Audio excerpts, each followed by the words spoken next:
Oh, y'all knew, huh? Y'all heard it. Y'all knew. What one to glory be?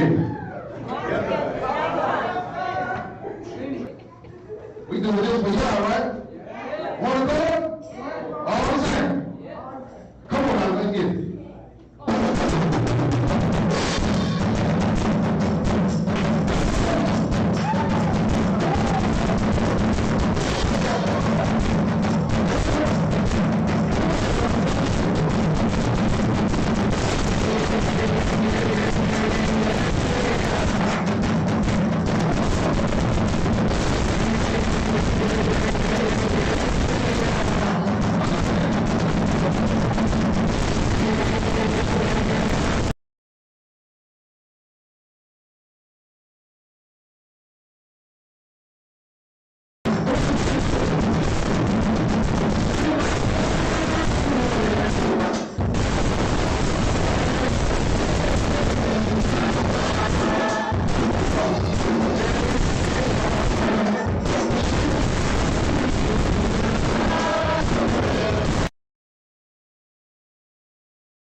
Shabbat shalom. Shabbat shalom. What y'all feeling?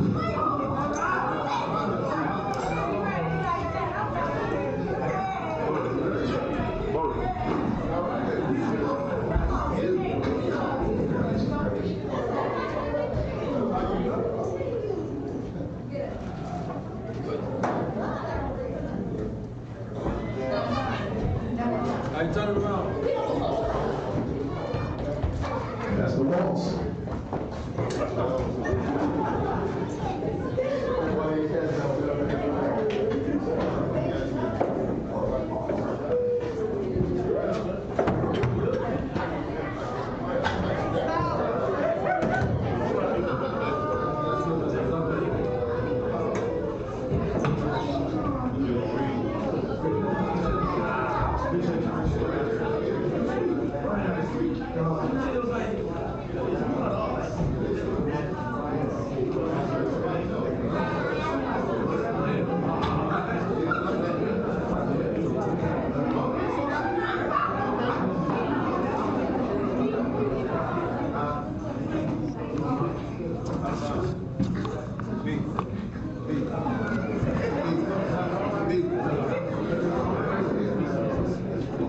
It's straight, but it's as long as it ain't super loud.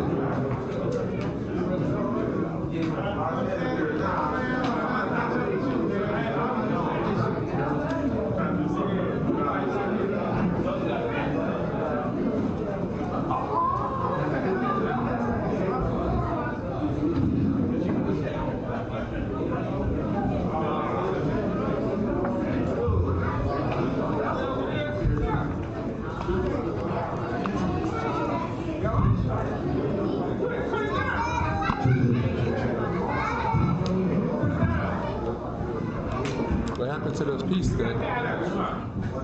What piece? There's a piece that connects to the bottom of the camera that fit inside the tripod. That's a new camera. He said it's a new camera. He said it's a new camera. Ain't no new camera. That's a new camera? Back to the old camera. It kept shorting out. Like it wouldn't even like do nothing. Threw it away? Oh, so it's got the piece on it. The piece is on there.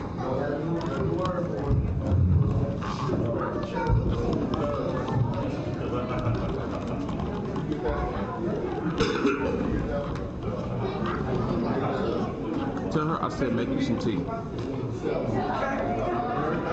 now Shabbat shalom. Shabbat shalom. How you feel? You feeling good? How you week been? Not everybody at once. It's been alright, it's been good. Let me ask y'all a question. How many of y'all prayed y'all this week at your own house?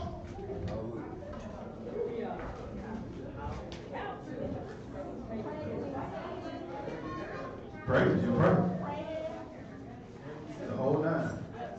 You did?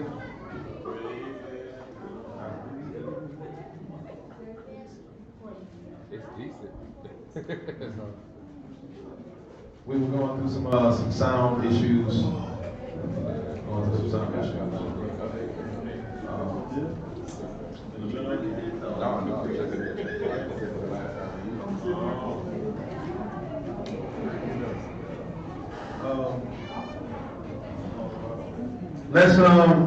Let's get into it. We spoke a little bit about some things in Bible study. Those of y'all who tuned in the Bible study, yeah, we did. Yeah, we prayed it. We prayed it. Anybody know the time for the start and pray in? 1:30. We ain't deviate. We ain't deviate. All right. Anybody on for Bible study? Anybody was on Bible study? Raise your hand. Okay, we had a conversation about some things. So we're gonna look at some things in a little bit more detail today. All right. I got a call from a good brother, and a lot of people question our motives and intentions, especially concerning putting stumbling blocks before people, right? So I don't want anybody watching, anybody in here, I don't want anybody to take offense to anything we do.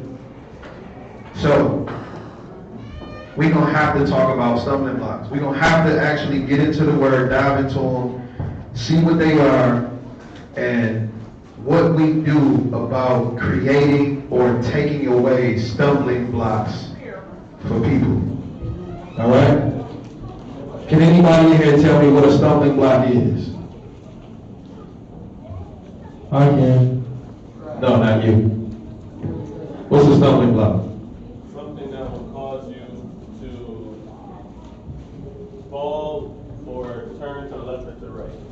Something that will cause you to fall or turn to the left or to the right from the way. Okay. Knowing that your brother don't or have a weakness for something, and you put it before him. Knowing that your brother don't do something or has a weakness about something, and you put it before him. Okay. Anybody else?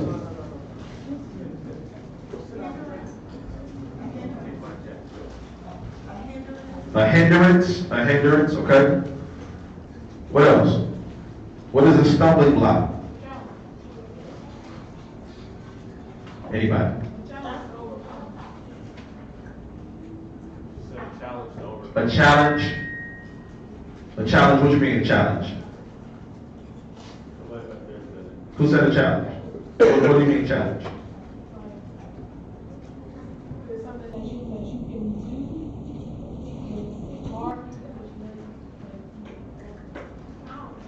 I think I kind of get what you know. Where you going?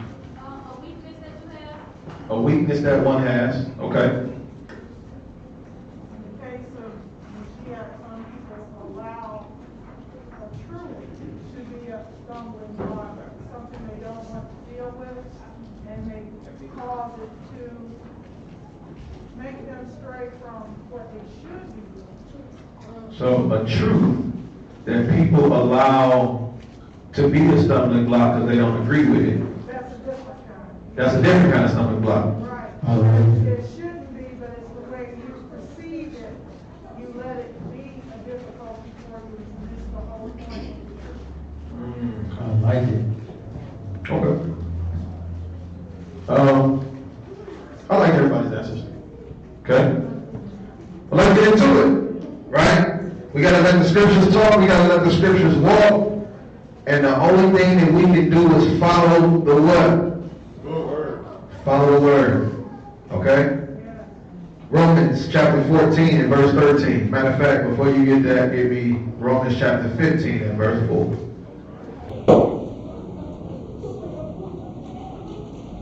Romans chapter 15 and verse 4.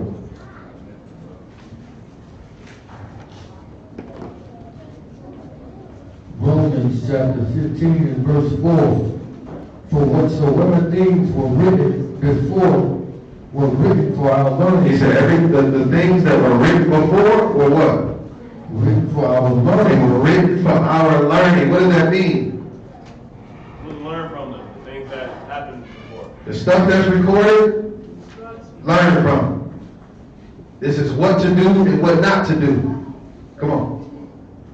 Were written for our learning, that we through patience, That we through what? patience Uh-huh. and comfort of the That scriptures we through patience and comfort of the scriptures that we what? might have hope. That we might have hope. So our hope is in what? What is our hope in? Yeah. Our hope is in Yah. How do we have a hope in Yah? Only through His Word. Even Mashiach said to check his track record, he said, he that believe on me as the... Because outside of the scriptures, I won't believe. Does it make sense to believe in Yah without the scriptures? Definitely try. It don't make sense. You don't have anything to hold you to Him. Nothing to attach to Him. Right?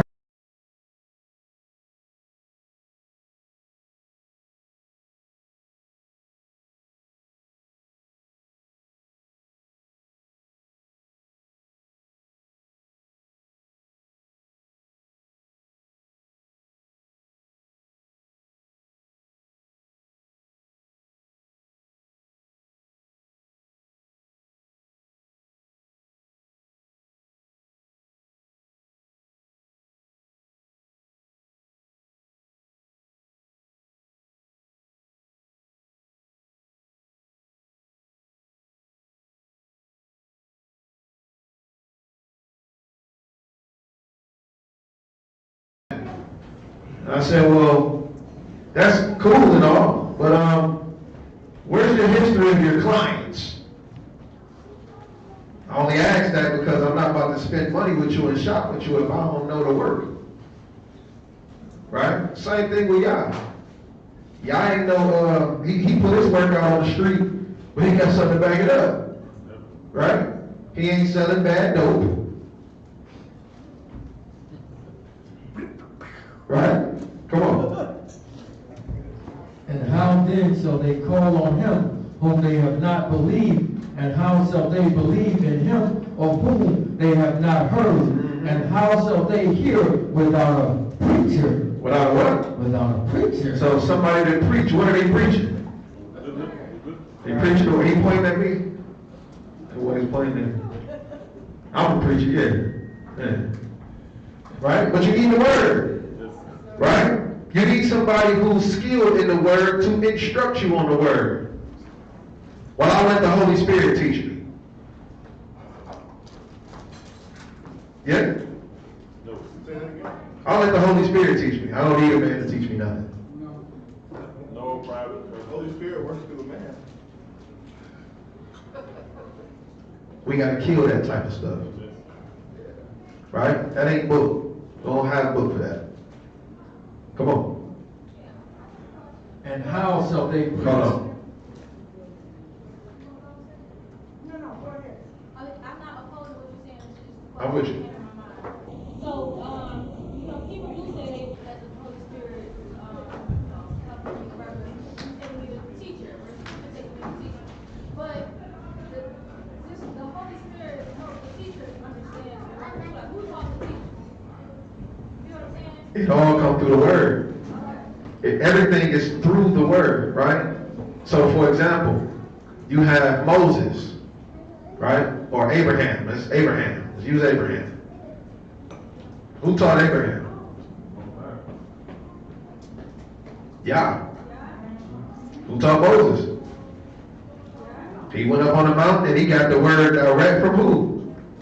And what did he tell him to do with that word?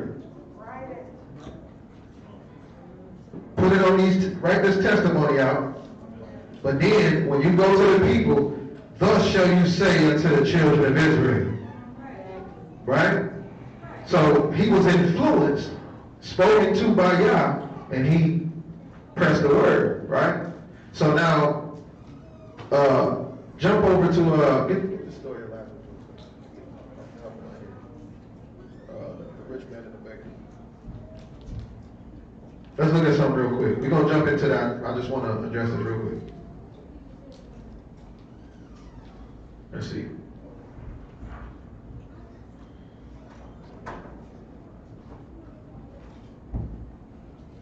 Let's look at something real quick.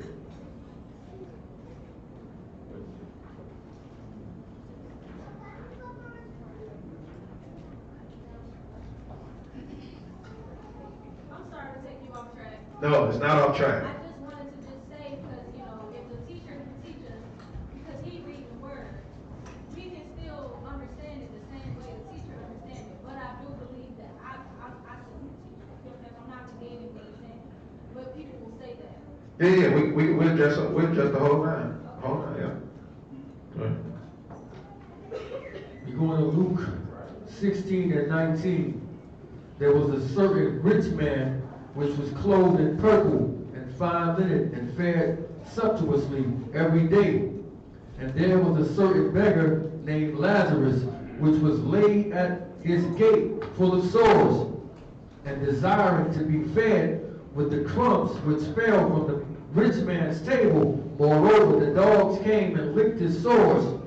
And it came to pass that the beggar died and was carried by the angels into Abraham's bosom. The rich man also died and was buried, and in hell lift up his eyes, being in torments, and seeing Abraham afar off, and Lazarus in his bosom. And he cried and said, Father Abraham, have mercy on me, and send Lazarus that he may dip the tip of his finger in water and cool my tongue, for I am tormented in this flame. So this is this rich man going through his torments, right? From the stuff that he did in his life. Come on. But Abraham said, Son, remember that thou in your lifetime received thy good things, and likewise Lazarus evil things. But now he is comforted, and you are tormented. And besides all this, between us and you, there is a great gulf fixed, so that they would pass from hence to you cannot, neither can they pass to us that would come from thence. Then he said, I pray you, therefore, Father, that thou wouldest send him to my father's house. For I have 5 brethren, that he may testify unto them, lest they also come into this place of torment. And Abraham said unto him, they have Moses. They have who? They have Moses and the prophets. Let them hear them. So we're talking about this man saying, let me go and warn my people. He said they got Moses and the prophets, right? They got to go and read up on the prophets. But at this time, a lot of the scripture was given by who? Who gave the scripture? Who was set in charge to be able to deliver the word? The Levites, right? Pharisees, scribes, right? We had prophets that were given words of prophecy, right? But the law you had to hear at whose lips? The priest's lips. It's always been set up that way. The Most High tried to deal with us directly in one instance when he came down on that mountain. And what did people do? They were scared. And what did he say? We want to talk to you, Moses. We don't want to talk to him. Here's your structure now. Right? That's not to say that nobody can receive understanding by getting into the word. Right? But everything that we've received was through a man. Right? All right. Jump over to Romans, the 14th chapter.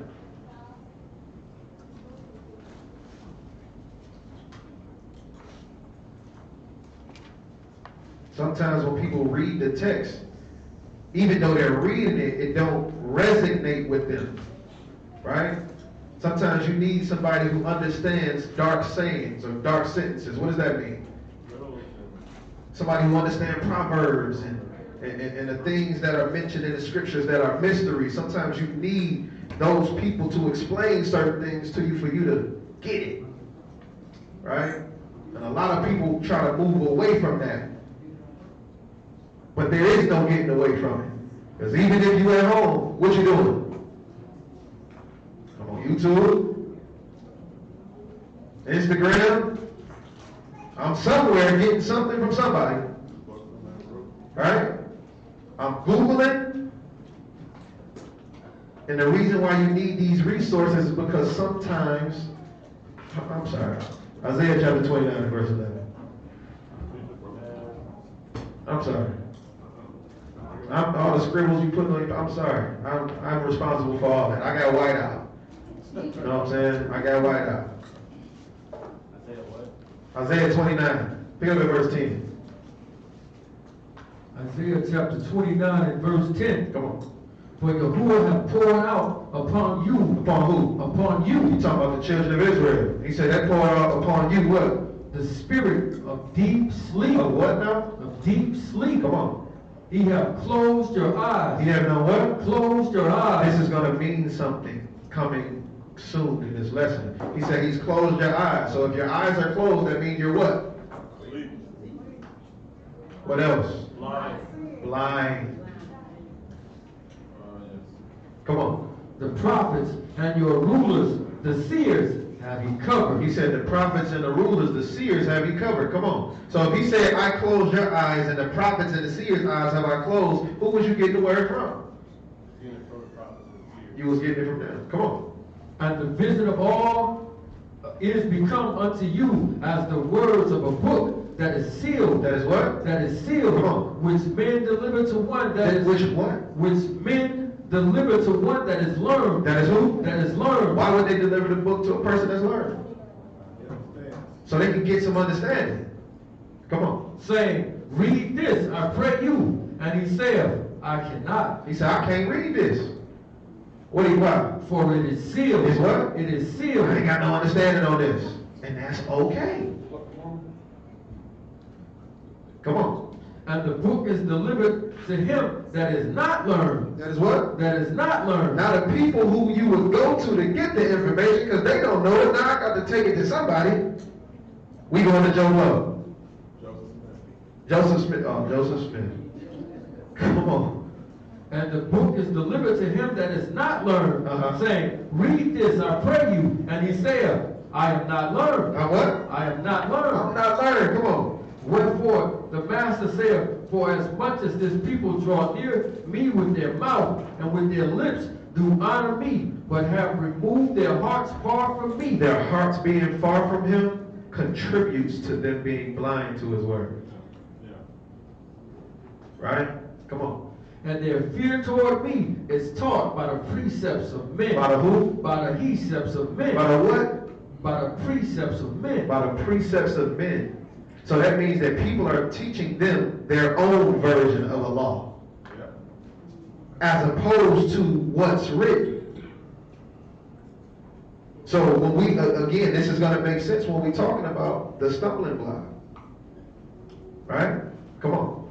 Therefore, behold, I will proceed to do a marvelous work. I'm going to do what? A marvelous work. Come on. Among this people, even a marvelous work and a wonder. For the wisdom of their wise men shall perish. It shall what? It shall perish. Uh-huh. And the understanding of their prudent men shall be hid. Uh-huh. Woe unto them that seek deep to hide their counsel from Yahuwah. They seek deep to do what?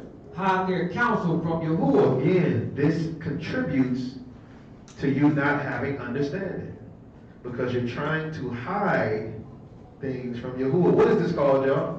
Iniquity. Iniquity. You commit sin, you hide it, it's called iniquity. Please remember this.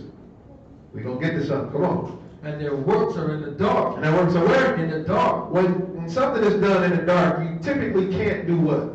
You typically can't see.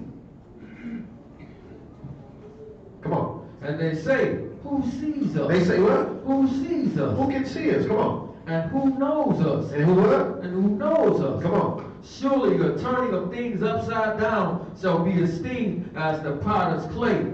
For shall they work and say of him that made it, he made me not. All right, that's good. Romans chapter 14, verse 13. Let's get into this thing.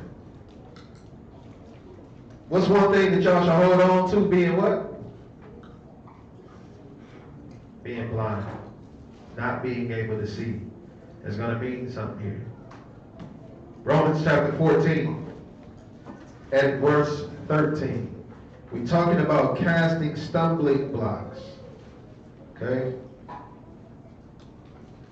Romans chapter 14, verse 13. Let us not therefore judge one another anymore. Let us do what? Judge each other anymore. Uh-huh. But judge this rather that no man put a stumbling block or an occasion to fall in his brother's way. He said, don't put a stumbling block or an occasion to fall in where? In a brother's way. In his brother's way. So if it's something that's going to cause your brother to do what? Fall. You shouldn't do it. We have had believers here that don't like rap music. I'm a rapper. When I make rap music, when I make rap music, is that a stumbling block? I need y'all to be with me now, because that's a question. It's not a stumbling block, and it's like I remember Quad did a lesson once. He said that like when you like for instance, your cell phone is not your cell phone is not sin, but you can use your cell phone to sin in a way. So like rap music isn't necessarily a stumbling block, but it can be used as a stumbling block or caused to be a stumbling block, if I'm explaining that right. Okay. So, go ahead, Mom. It's not a stumbling block, but if your brethren don't like it, you're not gonna put it in front of them to offend them. You don't wanna offend your brother. Okay. Where do we draw the line? Right. And then it comes from, objection through association. Objection through association? Right. It's not just rap music, but other things Okay. that because of it being associated with worldly things, a lot of people are turned away and don't see the purpose through the association. I agree. So, because rap is associated with whoremongers, with gangbanging, with adultery, fornication, sodomy, pride, right? Attitude, NWA, right? Because rap music is associated with these things, somebody would feel like it's a stumbling block if we played rap music here. Okay?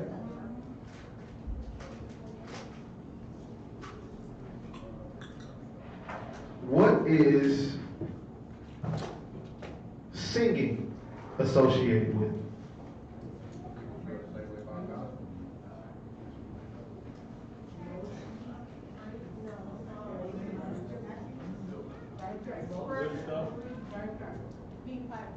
Say it again.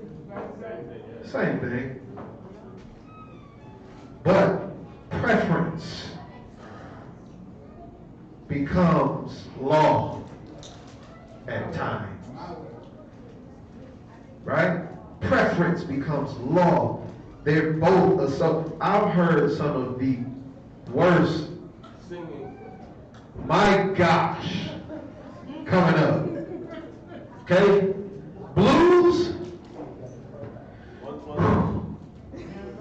Right? Gospel. Don't forget Ray Charles did the whole thing where he kind of blended it, right? Preference. What is the stumbling block? Because the stumbling block does what? It causes someone to do what? Fall. What are we falling to?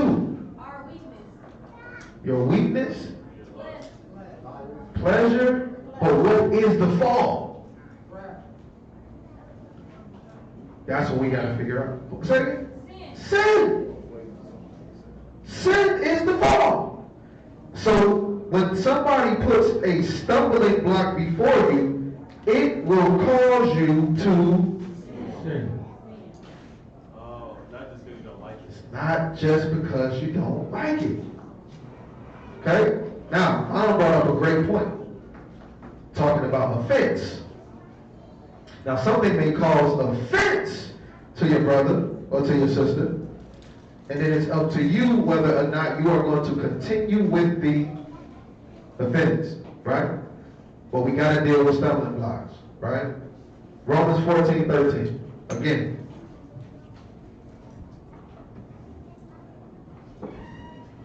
Romans 14:13. Let us not therefore judge one another anymore, but judge this, rather that no man put a stumbling block or an occasion to fall in his brother's way. All right, so where do we get this from? Where do we get this from? Anybody? Romans chapter 3, verse 31. Food? He got this from food? Let's see. Where does Paul get this notion of not placing a stumbling block in front of a brother from? Where does he get this from? He get it from where? He get it from the law. Anybody know the law?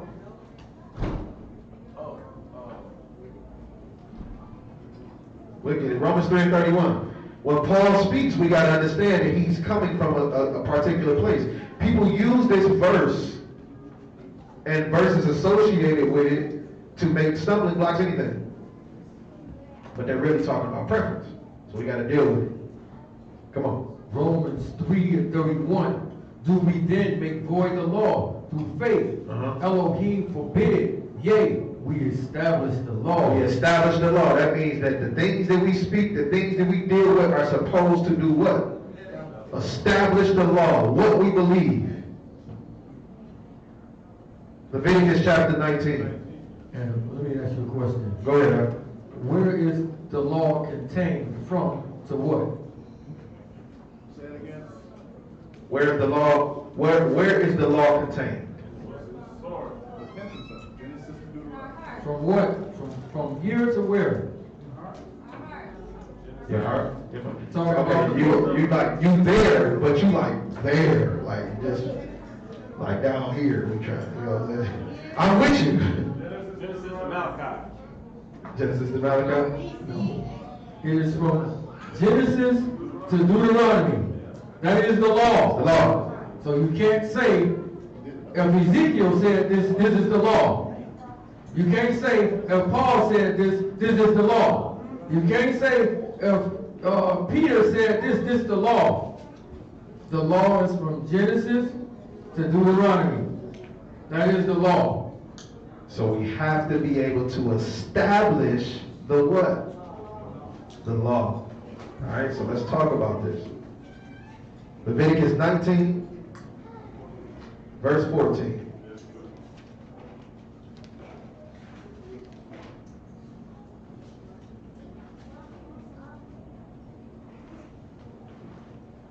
Matter of fact, start at verse 1. Did y'all scratch that out already? I'm sorry. We going back to verse 14. Yeah. Leviticus 19 and 1. And Yahuwah spake unto Moses, saying, Speak unto the congregation of the children of Israel. Are y'all the congregation of the children of Israel? Yes. Are you watching? Are you the congregation of the children of Israel? Yes. Come on. Speak unto all the congregation of the children of Israel, and say unto them, You shall be Kodesh, for I, Yahuwah Elohim, am Kodesh. He said, you shall be Kodesh as Yahuwah your Elohim is Kodesh. So what is he about to talk about? How to be holy. How to be Kodesh. Drop down to verse 14. Verse 14. Thou shalt not curse the deaf. You shall not do what? Curse the deaf. You shall not curse the deaf. What is this talking about? Someone who can't hear. Like, They can't hear it. Just dealing with speaking. Right? He said, you shall not curse the deaf and what? Nor put a stumbling block. Nor put a what? Stumbling block. Where? Before the blind. Before the what? Before the blind. Remember I was telling y'all to hold on to something? The blind. Don't put a stumbling block before the blind. Right? Why? Because they can't see. So, if a blind person is walking, and you take this big old boulder or rock or block, and you put it in front of him, what's going to happen? He's going to fall. Is this literal? Absolutely. So the premise that Paul is using comes from what?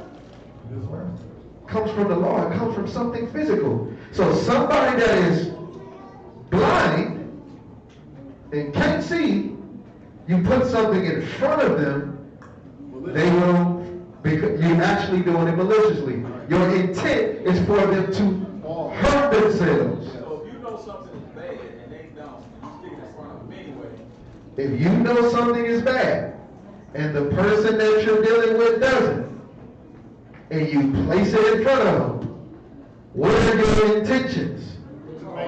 I'm going to make you fall. You can't see. I'm about to make you fall. Any one of y'all, I said this on the stream, any one of y'all had seen somebody running down the street or running down the hallway, right? And you know they don't know your foot out there. Boop. Remember that? Y'all remember that? Y'all seen Friday, right? Kick the can. Right? When they fall, what happens? You laugh. You laughing because your intention was for them to fall.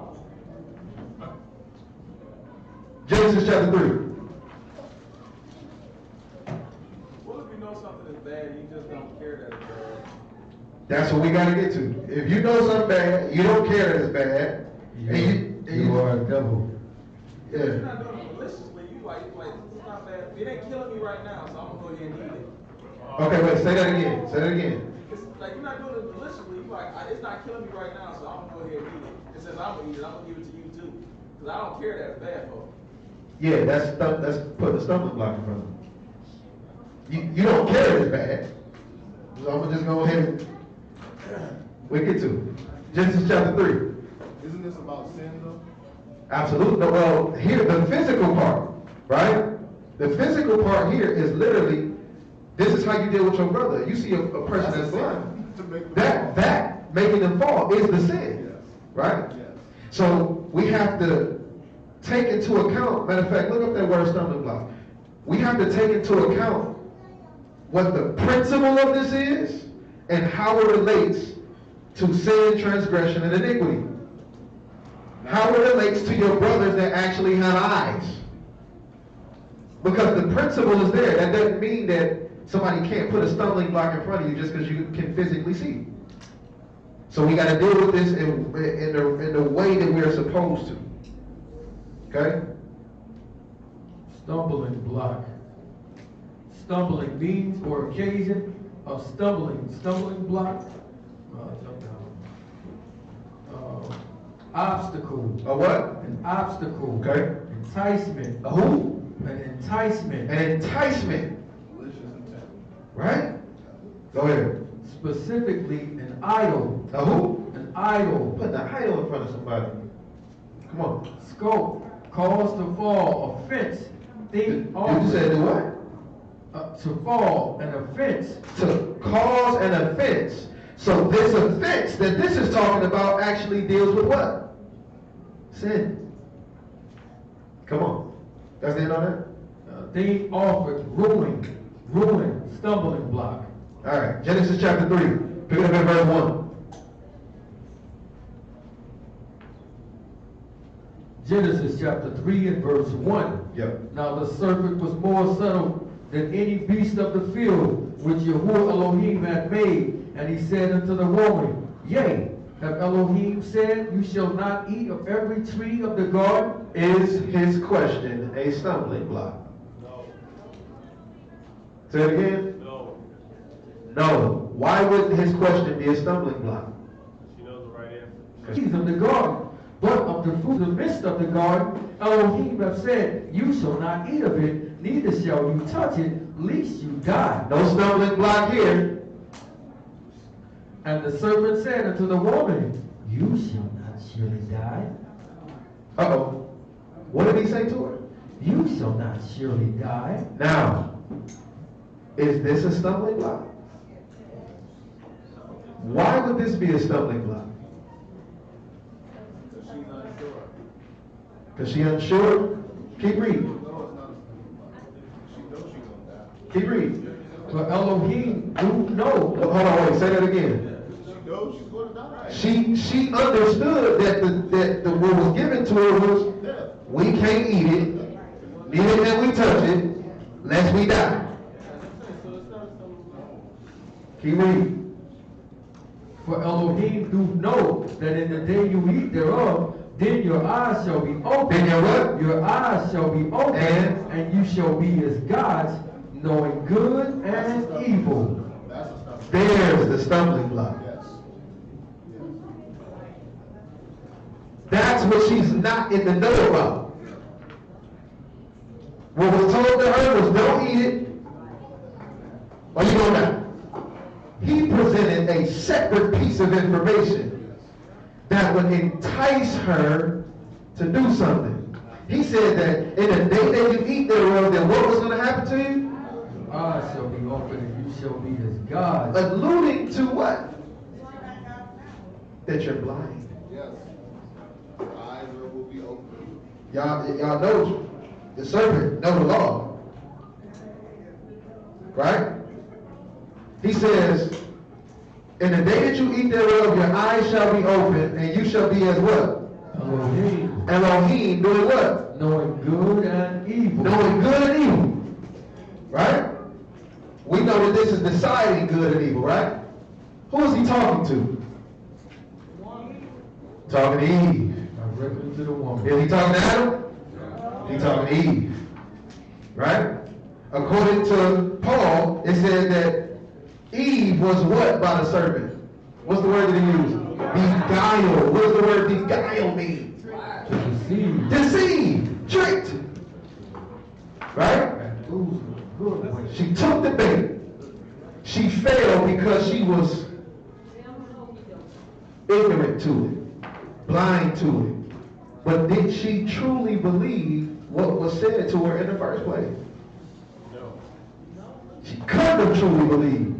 Because if she did, then no matter what. All right, come on. And when the woman saw that the tree was good for food. What did they mention? When the woman did what? And when the woman saw that the tree was good for food, and that it was pleasant to the eyes. And it was good for food and pleasant to the eyes. And a tree to be desired to make one wise. Three things happen here. She did what? She saw that it was good for food. What else did she see? And a tree to be desired and to make one wise. She said she saw that it was good for food. She saw that it was pleasant to the.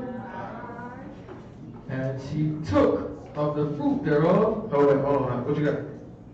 With Eve, Yeah. I know he was there with her. So He was. He's there, but he's directly talking He's to her. talking to her. He's talking directly to her. Double back. Go right back. Yea. Verse 2. We'll pick it up in verse 1. Verse 1. He said, and he said unto the woman, yea, have Elohim said, you shall not eat of every tree of the garden. Should y'all. And the woman said unto the serpent, we may eat of the, she's speaking for him, we may eat of the fruit of the trees of the garden, but the fruit of the trees which is in the midst of the garden, Elohim have said, you shall not eat of it, neither shall you touch it, lest you die. And the serpent said unto the woman. Unto who? Unto the woman. Why does it keep mentioning her? What is he trying to do? Specifically, deal with her.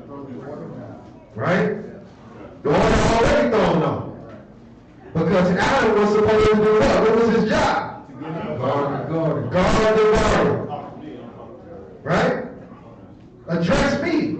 But when he saw this dude, Adam curled up. Right? Go ahead, real quick. okay, so that's looking like a stumbling block because of that. I'm thinking that she already had that in her heart, but she wanted to be a God. She wanted to keep on that. No, sir. I'm going to show you something real quick. Remember, it said that the serpent said that it will be, that your eyes will be open and you shall be as gods, knowing good and evil. Right? So, that word that you should be like Elohim. Right? Knowing good and evil. And then it says, and when the woman saw that the tree was good for food, and saw that it was pleasant to the eyes, what does that denote? That beforehand, she what? She didn't see that tree like that. Genesis chapter 2. Pick it up at verse 9. Matter of fact, at verse 8. Genesis chapter 2 verse 8. She didn't see it like that at first. Right? I'm going to give you an example that I gave the Bible study people, and it'll bring it to life for you. And remember, at this point, they haven't eaten from anything. They don't have no ill intentions. They don't have any ill will. They don't know anything about good and evil. All they know is goodness. All they know is good. Right? Come on. Genesis 2 and 8. Yeah. And Yahuwah Elohim, Yahuwah Elohim planted a garden eastward in Eden. Planted a garden where? Eastward in Eden. Uh-huh. And there he put the man whom he had formed. Yeah. And out of the ground made Yahuwah Elohim to grow every tree. He made to grow what? Every tree. So, the way that it's taught before is that when this woman saw this tree, that she made it pleasant to the eyes.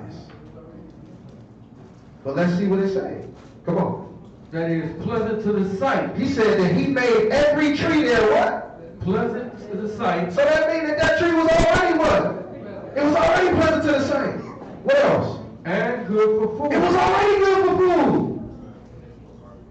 That tree was already pleasant to the sight and good for food. But because she was given the commandment, she didn't look at that tree in that way. For example, we are believers in here, correct? If a brother has a wife, he said, I don't know, a little bit. If a brother has a wife and she walks into the doors, do you really even see that woman? Do you pay that much attention to her to notice her features or her, right? Nothing about her entices you because of what? She has a husband.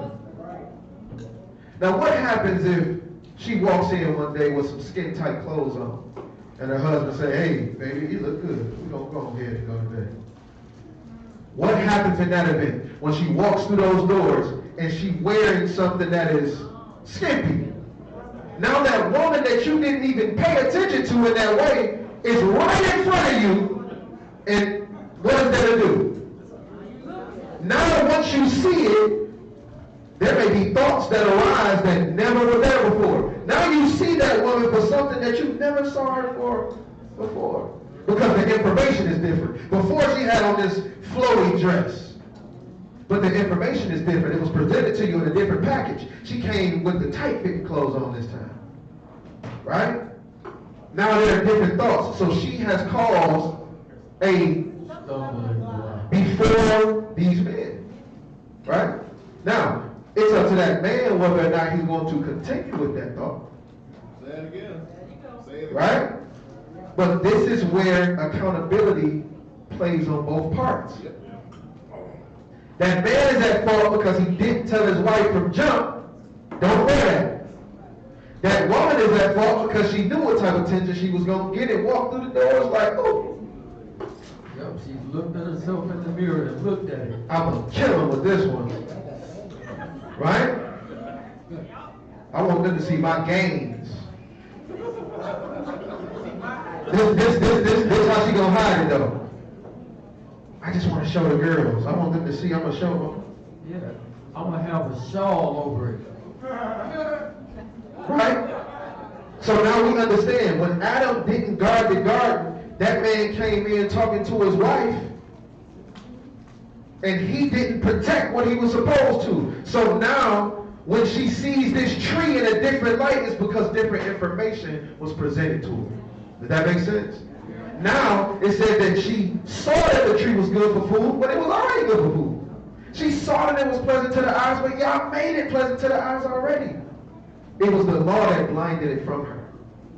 That makes sense? So the serpent, knowing that she was blind to these things, caused a stumbling block. Because his intention was for her to do what? Fall. Where was Adam at doing all of this talk? He was right there. We got to prove it. Jump at verse 6. He just let another man just talk to his woman. Hey, remember, his job was to do what? Guard the guard. The serpent came through, which means he already wasn't doing what? He wasn't on his job.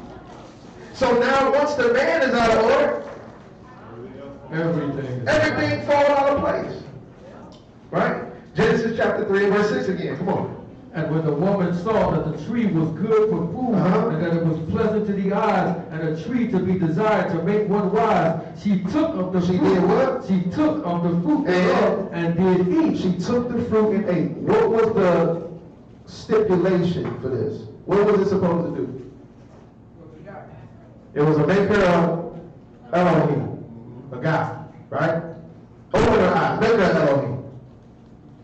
Who is she going to be Elohim to? That's the question. Why would the serpent directly go to the woman? Because he has to make things what? I got to flip the order. So I'm going to use this as a stumbling block to do it. You have a relationship with Yahuwah because he told you directly. That woman don't know for real. She didn't see the Most High bring you all those animals for you to name. She wasn't here for that. You were them. Right? Let me flip the order. So it says that she took of the fruit thereof and did what? And ate it. And then what? Then her eyes were open. No, her eyes are not open. Then her eyes were open. No, her eyes are not open.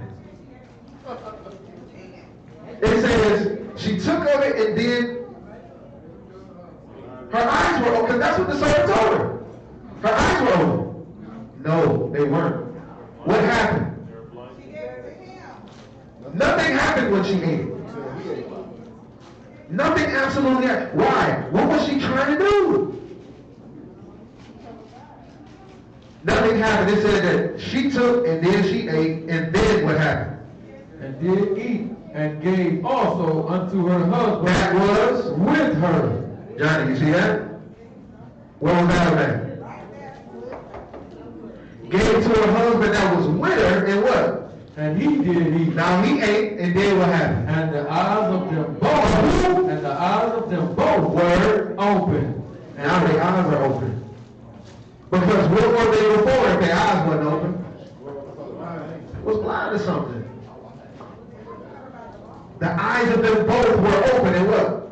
And they knew that they were naked. And they knew that they were naked. Before they were naked and were not ashamed. Now they know they're naked. Imagine had Eve ate it first and saw nakedness without her husband eating it. What would she then tell her husband? Go put on some clothes. Make her put some clothes on. The order changed now. Because now she's doing what? She's giving instruction. Right? Go put some clothes on. This stumbling block that the serpent put before her has caused mankind to fall. So we see how important stumbling blocks are. Right? She could tell them, go put some clothes on. But Adam's eyes still wouldn't see it, right? So is she naked to him? No, she wouldn't be naked to him because his eyes still ain't open at that point. Now she's able to be naked and still not ashamed. Why? He don't see I'm naked. Baby, you covered still. I don't understand. How am I naked? We just go put these clothes on real quick. But both of them ate it. Both of their eyes were open, and now Adam takes charge, and they went and put some fig leaves on. When Yahuwah entered into the garden, who did he address? Adam, because the order was off. This stumbling block started here and created a ripple effect in life. Go ahead. So you saying that her eyes didn't get open until Adam actually went and ate it because of the order of man and woman? Absolutely. Isaiah chapter 3 and verse 10. That stumbling block has caused issues throughout. Isaiah chapter 3 and verse 10. Let's see. Isaiah chapter 3 and verse 10. Say you to the righteous that it shall be well with him. It said, say to the righteous, it's going to be well with you. Go ahead.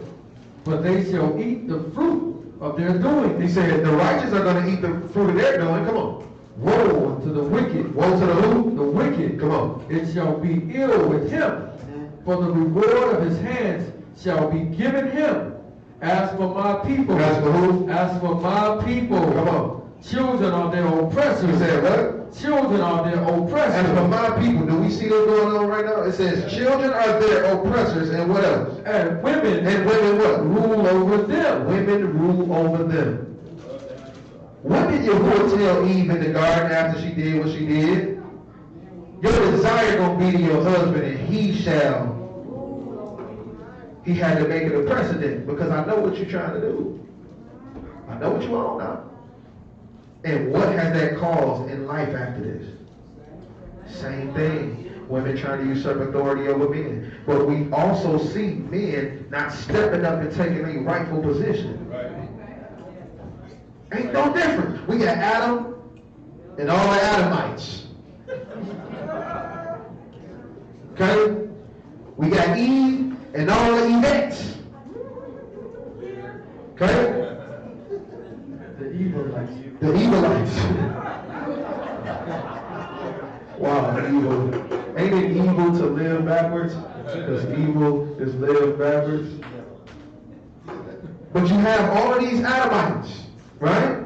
Not taking a rightful position, not running the household properly, which gives room for their women to do what?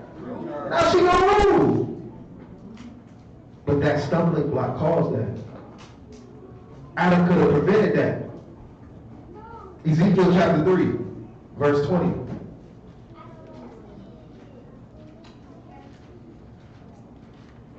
Y'all still with me? Ezekiel chapter 3 and verse 20. Start at verse 20, I'm sorry.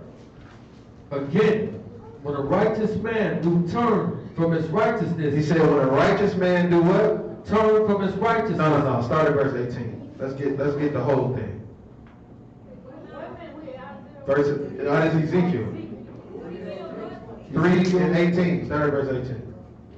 Ezekiel chapter 3 and verse 18. Go on. When I say unto the wicked. When I say to the what? To the wicked. When I say to the wicked, what? You shall surely die. If I say to the wicked, you gonna surely die, what happened?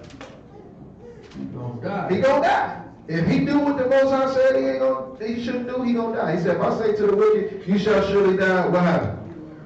Go ahead. And thou givest him not warning. And you don't warn him.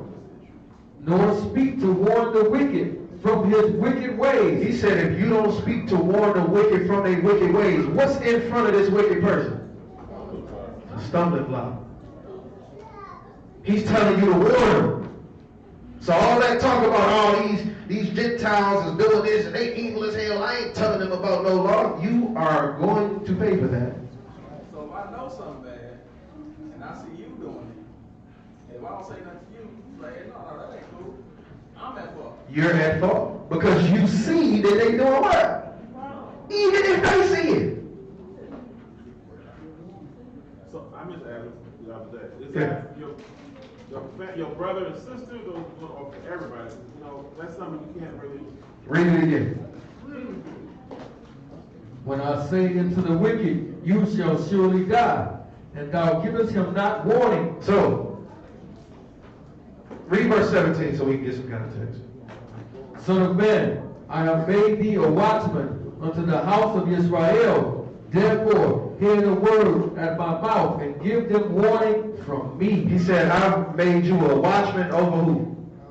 The house of Israel. Right? Now, who was the house of Israel post-Mashiach? Those who do the will of Elohim according to Matthew chapter 12. Right? If you see people that are getting ready to fall, your job is to go in there and tell them, hey bro, don't do that, man. That's wrong.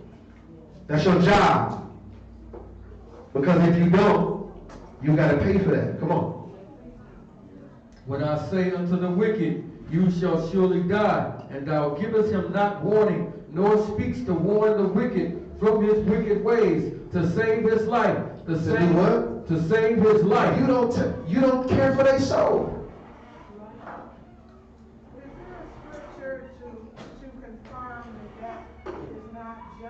Someone called to be a quote-unquote watchman, because I remember when I first started going to a different church than my mother, one that taught more, taught better, and I was telling her and telling other people about the deeper stuff or more stuff that I knew of Scripture, because the first church we went to, they weren't into doing Scripture practically at all.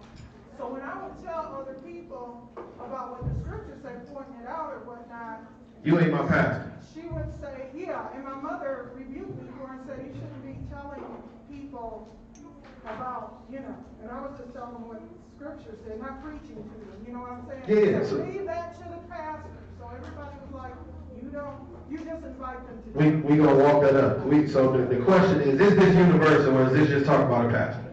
Right. Is it just That's what we gonna see. Come on. When I say unto the wicked, you shall surely die, and thou givest him not warning, nor speaks to warn the wicked from his wicked ways to save his life, the same wicked man shall die in his iniquity. Yeah. But his blood will I require at your hand. I'm gonna require the blood at your hand because you didn't warn them.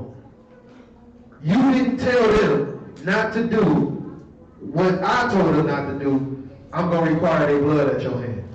Come on. Yet, if thou warn the wicked, and he turn not from his wickedness. Now, if you go out there and you warn them, and you tell them, and they still do it anyway, then what happens? Yet, if thou warn the wicked, and he turn not from his wickedness, nor from his wicked ways, he shall die in his iniquity, but thou hast delivered your soul. But you delivered your soul, because you did your part. What was your part? Bro, you ain't supposed to do this. Right? Come on, read the next verse. Again, when a righteous man... Now when a who? When a righteous man... do turn from his righteousness and commit iniquity, and I lay a stumbling block before him. He said, and I do what? And I lay a stumbling block before him. How in the world do we get Yah laying a stumbling block before somebody?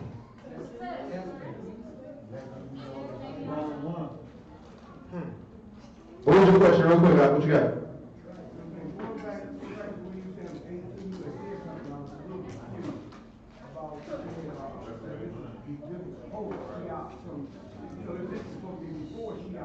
And it was dealing with the law. Yeah. And he said that he was talking to Israel. He said the watchman to the house of Israel. Did he set over the house of Israel? Yeah. So what he's saying is applying to the church of Israel, not Gentiles at all. But they were dealing with Gentiles. What does Mashiach say in Matthew chapter 12 and verse 48? I know that. I said post Mashiach, who is involved in this? I'm trying to understand post Mashiach. I was trying to think as far as you saying they were still following Isaac, Moses, laws of Moses. Give me Matthew 12 and 48 real quick. I got you.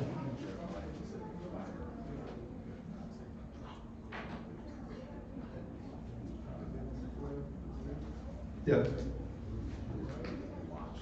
Matthew chapter 12 and verse 48. But he answered and said unto him that told him, who is my mother, and who are my brethren? So this is Mashiach talking. He said, who is my mama and who is my brothers? Do he actually have a physical mama there? Yes. Do he actually have physical brothers there? Yes. They will be considered his what? Family. But his question to them was, who is my mama? Who is my brethren? Go ahead. And he stretched forth his hands toward his disciples. Toward who? His disciples. That are not his what? Family. That are not his family, his close to kin.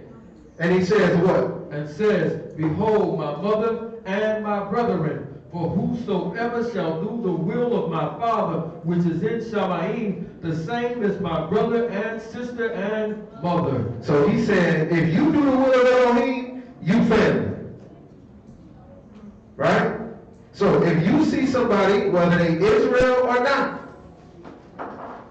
and they're a believer, and you see them getting ready to fall or sin, if you don't say nothing to them, you at fault. Okay, I got you. Makes sense? It's not just a New Testament thing. That makes sense coming from a perspective that you're dealing with a prophet like somebody that believes. I thought you were talking about just people in general, the Gentiles out in general. Because when he's saying he's still talking to the children of Israel, but that's correct. If he's dealing with proselytes, then yes, they apply because they are people that are believers, just like the people that were amongst the children of Israel when they were living in the land. If they lived in the land and they sojourned with Israel, they were to be treated as one that is homeborn. So when he say, I'm speaking to the children of Israel, who he talking to? All of the people. Everybody that's there and those that cleave to him. All of them. Right? Ezekiel chapter 3, again, pick it up at verse 20. So the question was, why does Yah place a stumbling block before this righteous man? What's the point of that?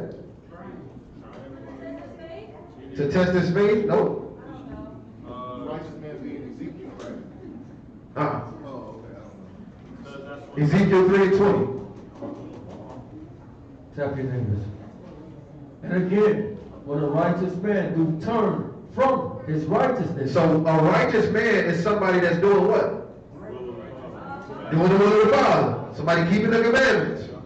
Somebody doing the right thing. He says if this righteous man does what? Turn from his righteousness. Turn from his righteousness, meaning now I'm going to do something opposing the Most High's law, opposing the Most High's commandments, then what is Yah going to do?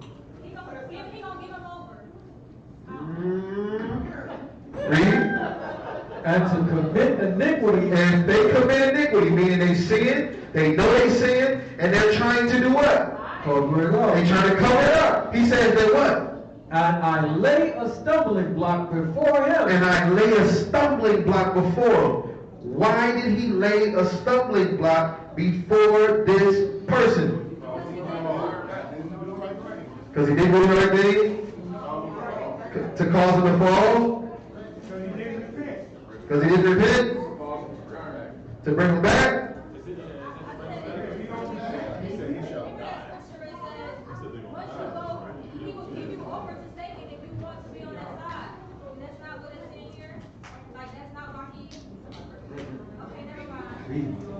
What you got? By the definition of a stumbling block being an obstacle, he was in the way, veered off the way. Now this obstacle is placed in this path because he's off the way, just to get it back, but to get it back on track. That's what I was saying. I agree with that, but it say he shall die. That's what we gonna keep reading. Remember, what do we have to go back to? Ezekiel is getting this from what? All right, so this is a righteous man doing the wrong thing on purpose. Why would Yah lay a stumbling block before him? Read it. And I lay a stumbling block before him. He shall die. He shall what? He shall die. He gonna die. Read. Because thou hast not given him warning. Because what? You have not given him warning. So even if you see somebody that's righteous falling, doing some bold stuff, what are you supposed to do? Warn him. But why the stumbling block? What happened to this person? Leviticus 19 and 14. Do they blinded themselves? Ah. Blinded themselves. Leviticus 19:14 again. Leviticus 19:14. You shall not curse to death, nor put a stumbling block before the blind. Before the who? Before the blind. Before the blind. Read. But you shall fear Yahuwah your Elohim. I am Yahuwah. This is talking about somebody that was blind. This person that's committing iniquity has done what to themselves? They blinded themselves. Isn't that being resurrected? Isn't that what it is, Romans 1? No, because they have a way to get back. He didn't turn them over. He said that he will die because you didn't. Ezekiel 3:20 again.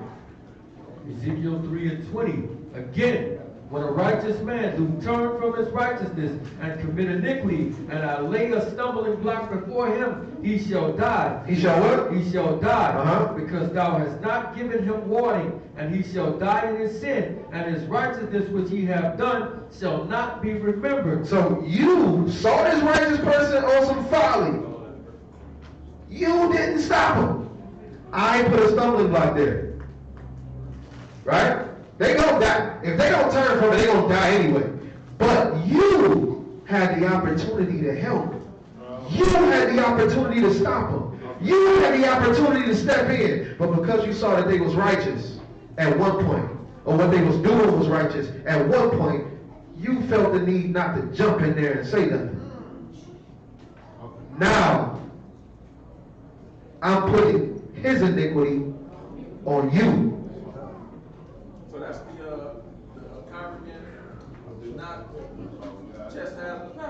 When we see scribes and Pharisees in the text, what were they doing? Wrong. They was doing wrong. Matthew chapter 23 verse 1. They were people that had the law, right? And what did they do? They committed iniquity. But what was the people saying? They wasn't saying a word. Matthew chapter 23 verse 1. Matthew chapter 23 and 1. Then spake Yahushua to the multitude and to his disciples, saying, the scribes and the Pharisees sit in Moses' seat. They do what? The scribes and the Pharisees sit in Moses' seat. So if they sitting in Moses' seat, what they supposed to be doing? The law. Come on. All therefore whatsoever they bid you observe, that observe and do, but do not ye after their works, for they say and do not. For they bind heavy burdens. They do what? They bind heavy burdens and grievous to be borne, and lay them on men's shoulders, but they themselves will not move them with one of their fingers. Matthew chapter 15, verse 14. Let's roll. Matthew 15 and 14. What are these people? Levites. They are Levites. Matthew chapter 15, verse 14. What did he tell them? Let them alone. Why? They be blind. They be what? They be blind leaders of who? of the They blind. blind leaders of the blind. They made themselves blind. They turned away from them on purpose. Right? But he told them that I put a stumbling block before them. Whatsoever could he be talking about? So the stumbling block. Whatsoever does this mean? The stumbling block is for the righteous person that turned from the righteous. Right? Just because now I'm putting it in front of you. You made yourself blind, fall to it. You commit iniquity, fall to it. But you're going to die. Remember when we was talking about that? He didn't give them over to anything yet. Because there's a person that's able to do what? Help them, stop them, warn them. Adam and Eve. When that woman was convinced that she was ready to go and eat of this tree, Adam sat by and watched that woman. He didn't say, no, baby, don't eat from it. I know everything he said it was compelling. Right? It was compelling, but don't you eat that. Don't eat that. He didn't do that. He had the opportunity. He had the opportunity, but he did not do it. Right? What you got? Yeah, but it makes you wonder why he didn't do anything. Why Adam didn't do that? Adam, I'm saying, Yeah. he stand by, he said, okay, he was present during the whole deal. Yes, sir. So, and he didn't say anything to hurt the vision from eating from that, Yeah. from the tree. So that compels us to believe that he was also convinced along with her. Absolutely. He wanted to see what was up. Why do you think he gonna let her do it first? Come on, man. We can't believe Adam was stupid. He wasn't stupid. She didn't die. Oh, baby, let me get that. Let me see what's up. Right? He believed it too. He fell to it as well. Right? She didn't die. Y'all said you shall surely die. She ain't die. Shoot. Right? Go ahead and give me a piece of that. Right? He was convinced right along with her. That's the reason why Mashiach had to be the second what? Adam. Because now he's going to rule his wife properly. And the woman, which is Israel, that he receives is going to be only the one who's willing to follow him. Right? This won't be no rebellious woman coming into this garden. No. The only woman going to be in this garden is going to be proven and tested to be right and righteous. But these stumbling blocks that's placed before these people, we got to understand. Everything that we call an offense and a stumbling block has to be something that will cause you to fall. It has to be there to cause you to fall. If not, we're dealing with preference. Right? Yes. Correct. Where I got you at? The blind lead the blind. Matthew 15:14. Read that again. Matthew 15:14. Let them alone. They be blind leaders of the blind. And if the blind lead the blind, both shall fall into the ditch. Isaiah chapter 56.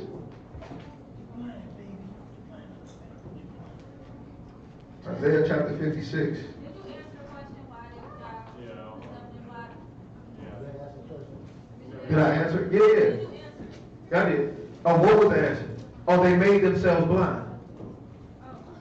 When he says, he talking about the Pharisees, he say they be blind leaders of the blind. It's because they chose that. She's talking about the Ezekiel when it said that y'all put the stumbling block. What was that? They made themselves blind, so he put this stuff. Because they purposely did it. Remember, going back to the law, he said, don't put a stumbling block before the blind, right? These are people that were blind physically. They didn't make that happen themselves. These people became blind, so I'm putting this there, right? Isaiah chapter 56 at verse 10.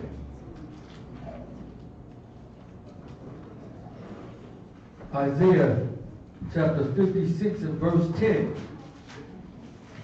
His watchmen, the watchers, right? Are blind. They're what? They blind. They're blind. These are the people that's supposed to be there to warn you. He said they're blind. Come on. They are all ignorant. They are what? They are all ignorant. They are dumb dogs. They what? Dumb dogs. They dumb dogs. I wonder if he called, is he saying that they be words? You know how the camps be saying. Camps say, see, right there, the Lord called them a bee. I can say it, the Lord said it so.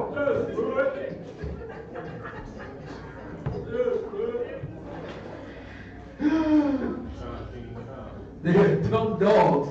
They cannot bark. They can what? They cannot bark. Sleeping, lying down, loving to slumber. Yeah. Yea, they are greedy dogs. They who? They are greedy dogs, which can never have enough.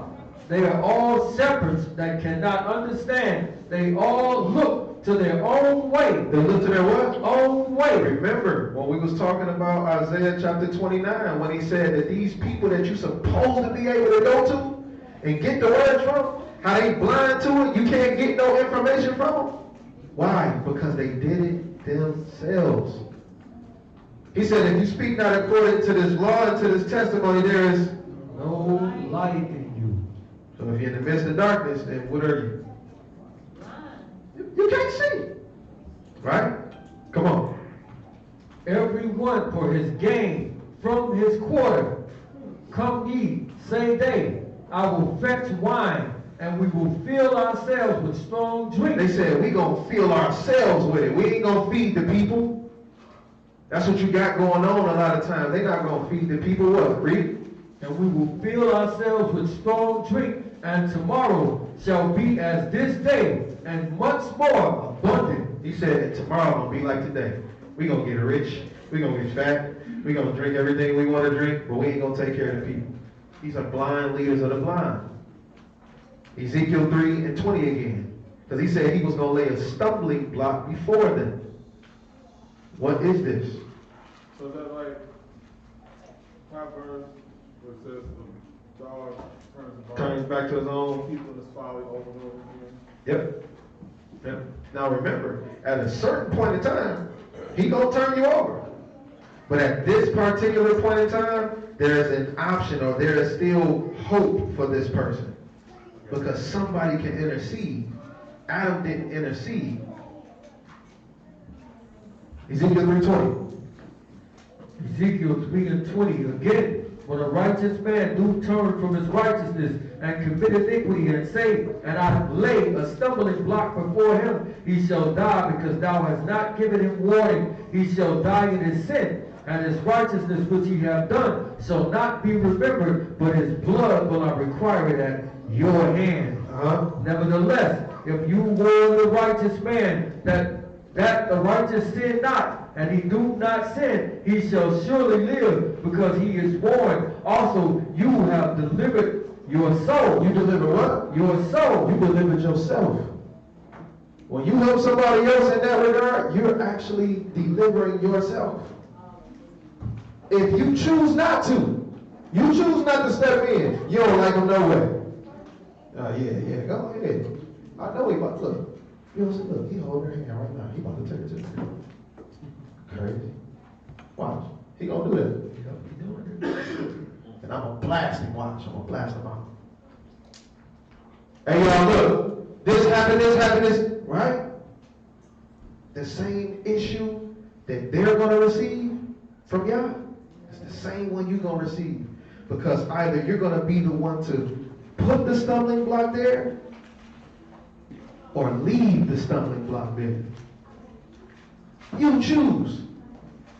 You ain't got to put it there to leave it there, but you dang sure can tell them, hey, there's a stumbling block right there. Get out the way. But he said, I'm going to put a stumbling block there. Let's see what he said. 1 Peter chapter 2. I had this wrong the other day when we were talking about the building and the cornerstone. Anybody know what the cornerstone is? What is the cornerstone? Mashiach, right? What is a cornerstone? It's a what? It's a foundation. Foundation stone. Foundation stone. What do you do with this foundation stone? Build on it. You build on it. What do you build? The whole thing. Everything. Anybody's, y'all builders and stuff in here. How do you do that? What's the process? If that stone is off, the rest of them is going to be off. I'm in agreement. What else? What happens if that stone is weak? Everything crumbles under it. What happens if it's crooked? Building gonna lean. That's what happened in Paris. What happens if that was a joke, yeah? Italy?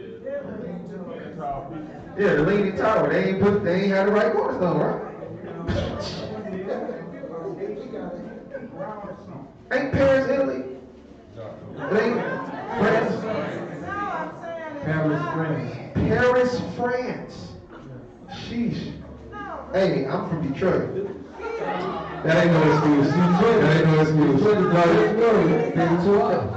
right. Oh, it's not Detroit, it's Detroit. Detroit.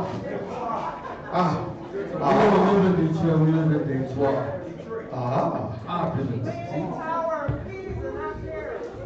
No, I'm saying, isn't it in Paris?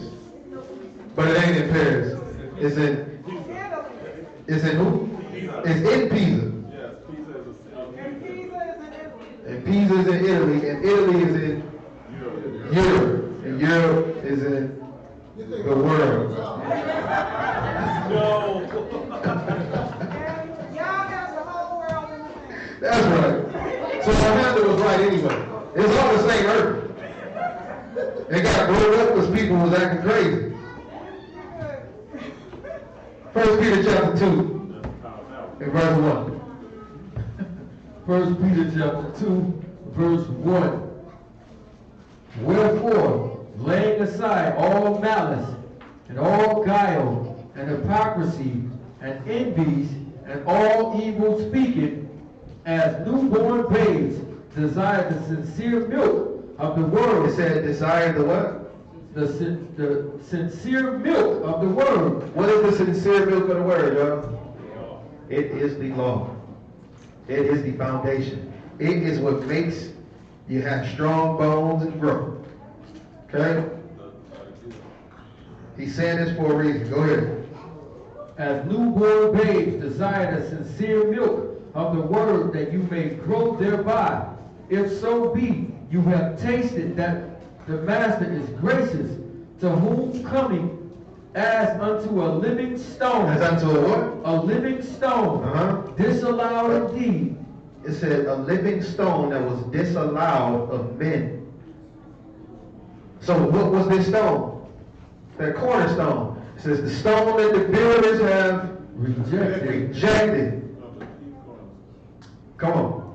But the chosen of Elohim and precious, yea. But it's a precious stone, which means that it's not a stone that can be easily broken.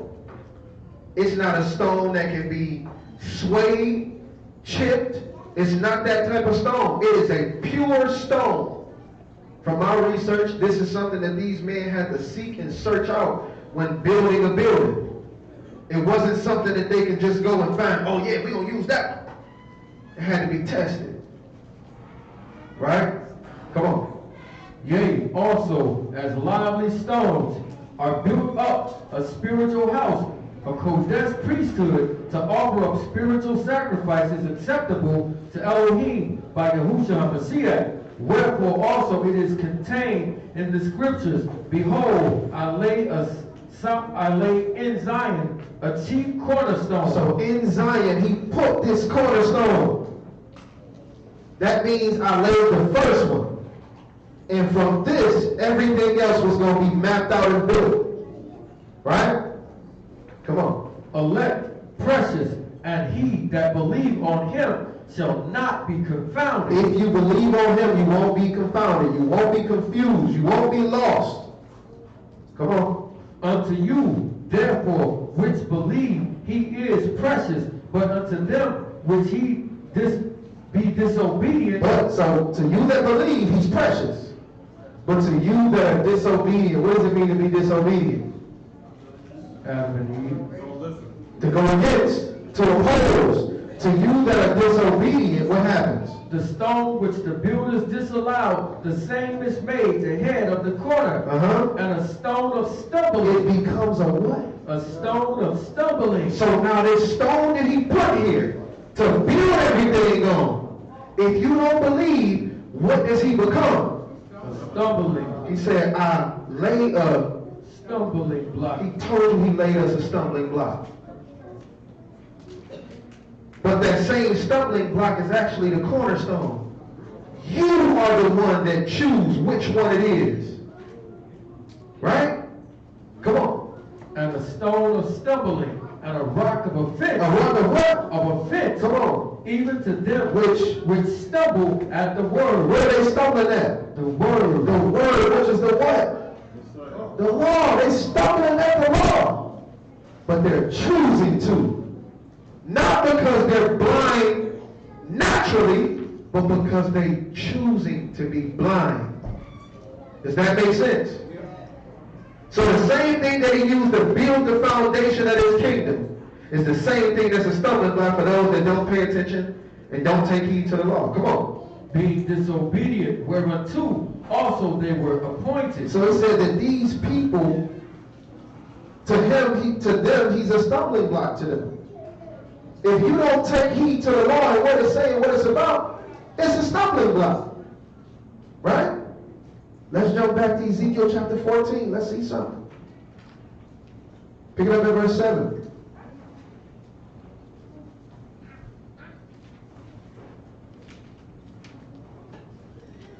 Ezekiel 14 and 7.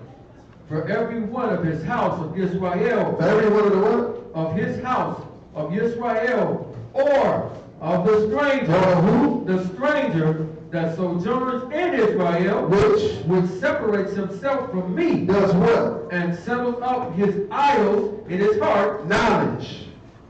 Idols. Your own desires. You set this up in your own heart. You believe one thing at one time, but now circumstances change. You set up an idol in your heart. You're causing your own stumbling block. You see what the book say, and then you do something else. You're causing your own stumbling block. Read what it says. And put up the stumbling block of his iniquity before his face. Before his what? His face. Why would he say put it before his face? Because what do? They made yourself blind. I'll put it right in front of you. Or you put it right in front of you. Come on.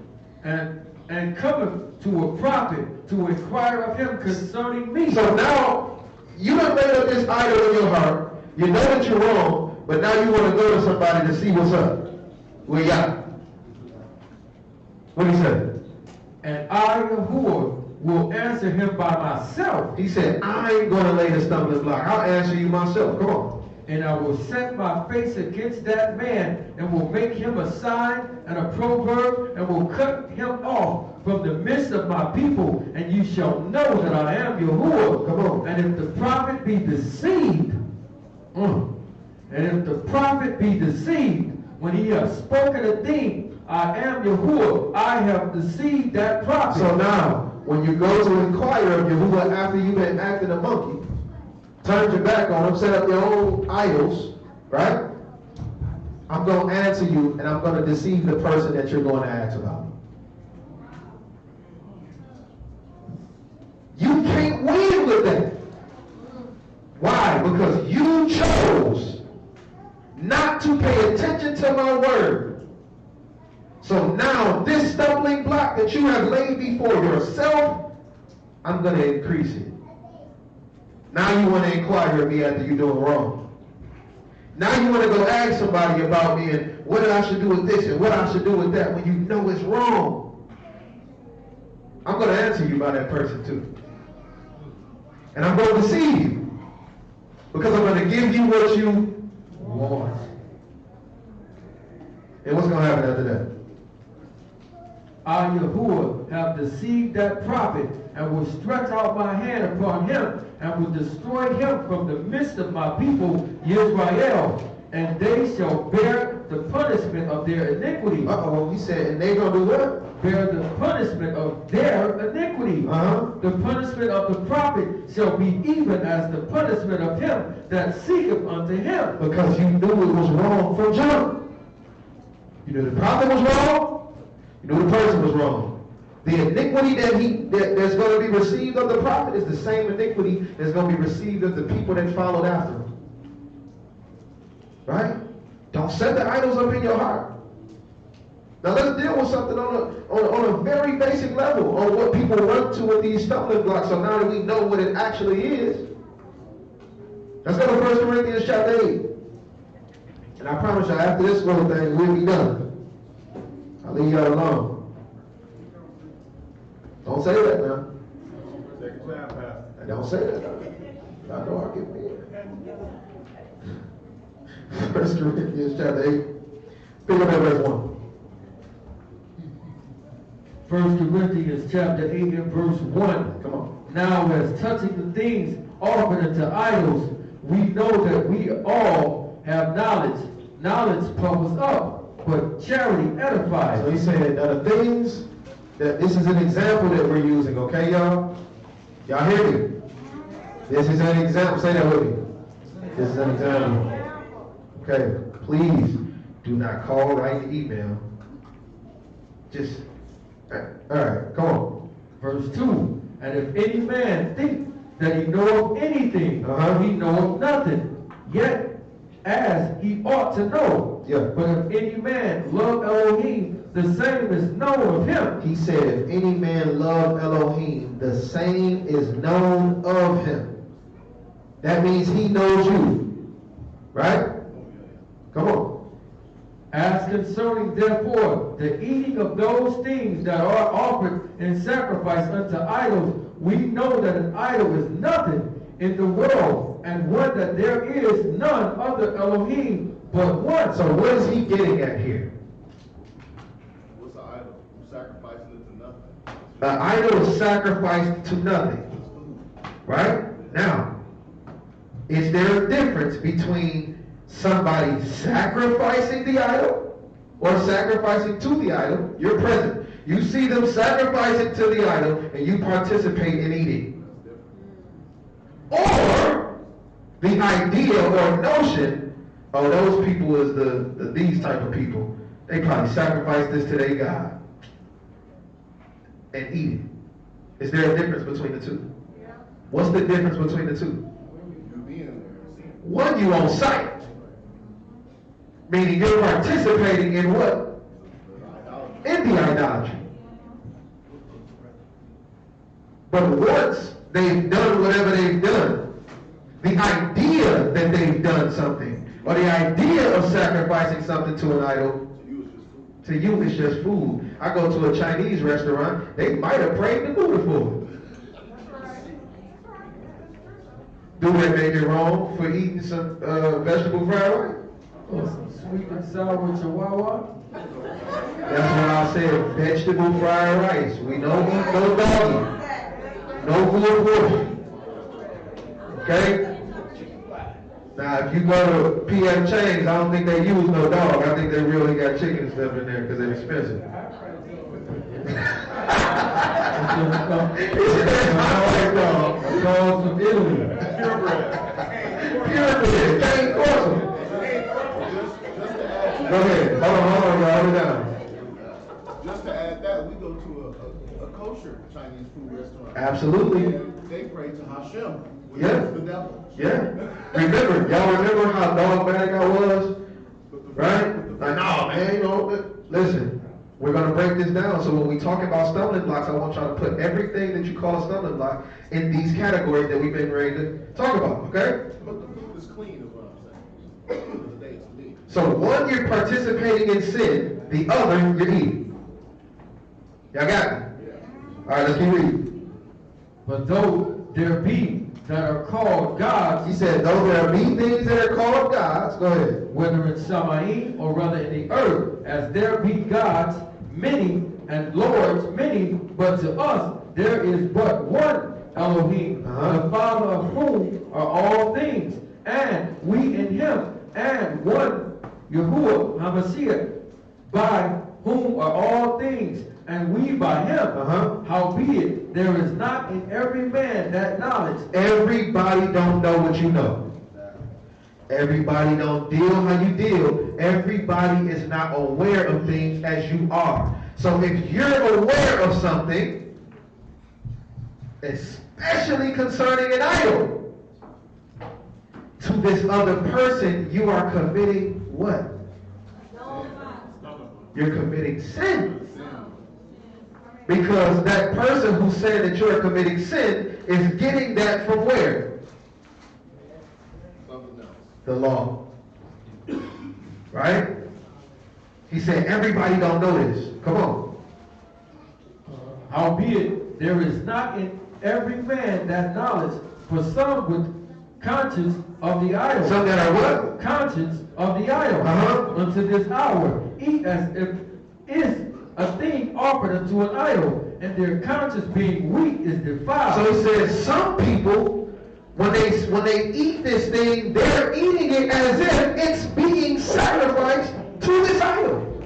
Meaning to them, they are committing because it actually is a sin to eat things sacrificed, right, to an idol. If we're here, we're sacrificing to an idol, this is a sin. I have fallen to this. So some people think that eating this, because they're conscious of the idol, is them sacrificing to an idol. Does that make sense? Which means that person to them is doing what? Sinning, because they can find that where? In the law. Real quick, what you got? That's 1 Corinthians chapter 8. Halal. Yeah. It's the same thing that we talking about, right? Halal is supposed to be cleansed or sanctified by Allah. Allah ain't nobody. We weren't there sacrificing with them. So what he's saying is, because he has this knowledge, he'll eat. But if somebody who is not at that level and don't understand that, and they don't get that, and they're looking at this like, I'm eating this, so I'm sacrificing this to this idol when I eat it, they're going to look at this as sin. Right? Where's that in the law? Where's what in the law? That you can't sacrifice or eat. That you can't sacrifice that? You can't eat food sacrificed. But it's not. They're looking at it as if, this is the law that they're looking at, that they're actually sacrificing to idols. You understand what I'm saying? So anything associated with that idol, they're looking at it like, this is my sacrifice because I'm eating this. Right? Partaking. If I'm partaking in this. Israel went and killed the lamb. for Passover. I ate the Passover, I'm celebrating in worship of Yahuwah. Right? So they're taking this as if I'm actually sacrificing to this idol. Right? But Paul is saying, look, I wasn't with them shooting in the gym. This is just food to me. Right? Come on. But take heed, but meat commendeth us not to God, for neither if we eat are we better, neither if we eat not are we the worse. So he's saying, understand this. Food don't bring us to the Most High. So whether you eat this stuff that you feel like was already sacrificed or whatever have you, or you're not, it don't make you better or worse. Right? Come on. But take heed. But do what? But take heed. That what? Lest by any means this liberty. This what? This liberty. This freedom that you have, because you have the knowledge that this is not a sin. Because you have this freedom, what does he say? But take heed, lest by any means this freedom of yours becomes a stumbling block. Becomes a what? A stumbling block. Becomes a stumbling block, because if you're eating these things that were quote unquote sacrificed to idols in front of a person that believes you're sacrificing to idols, and they partake, what have they just done? They just sinned.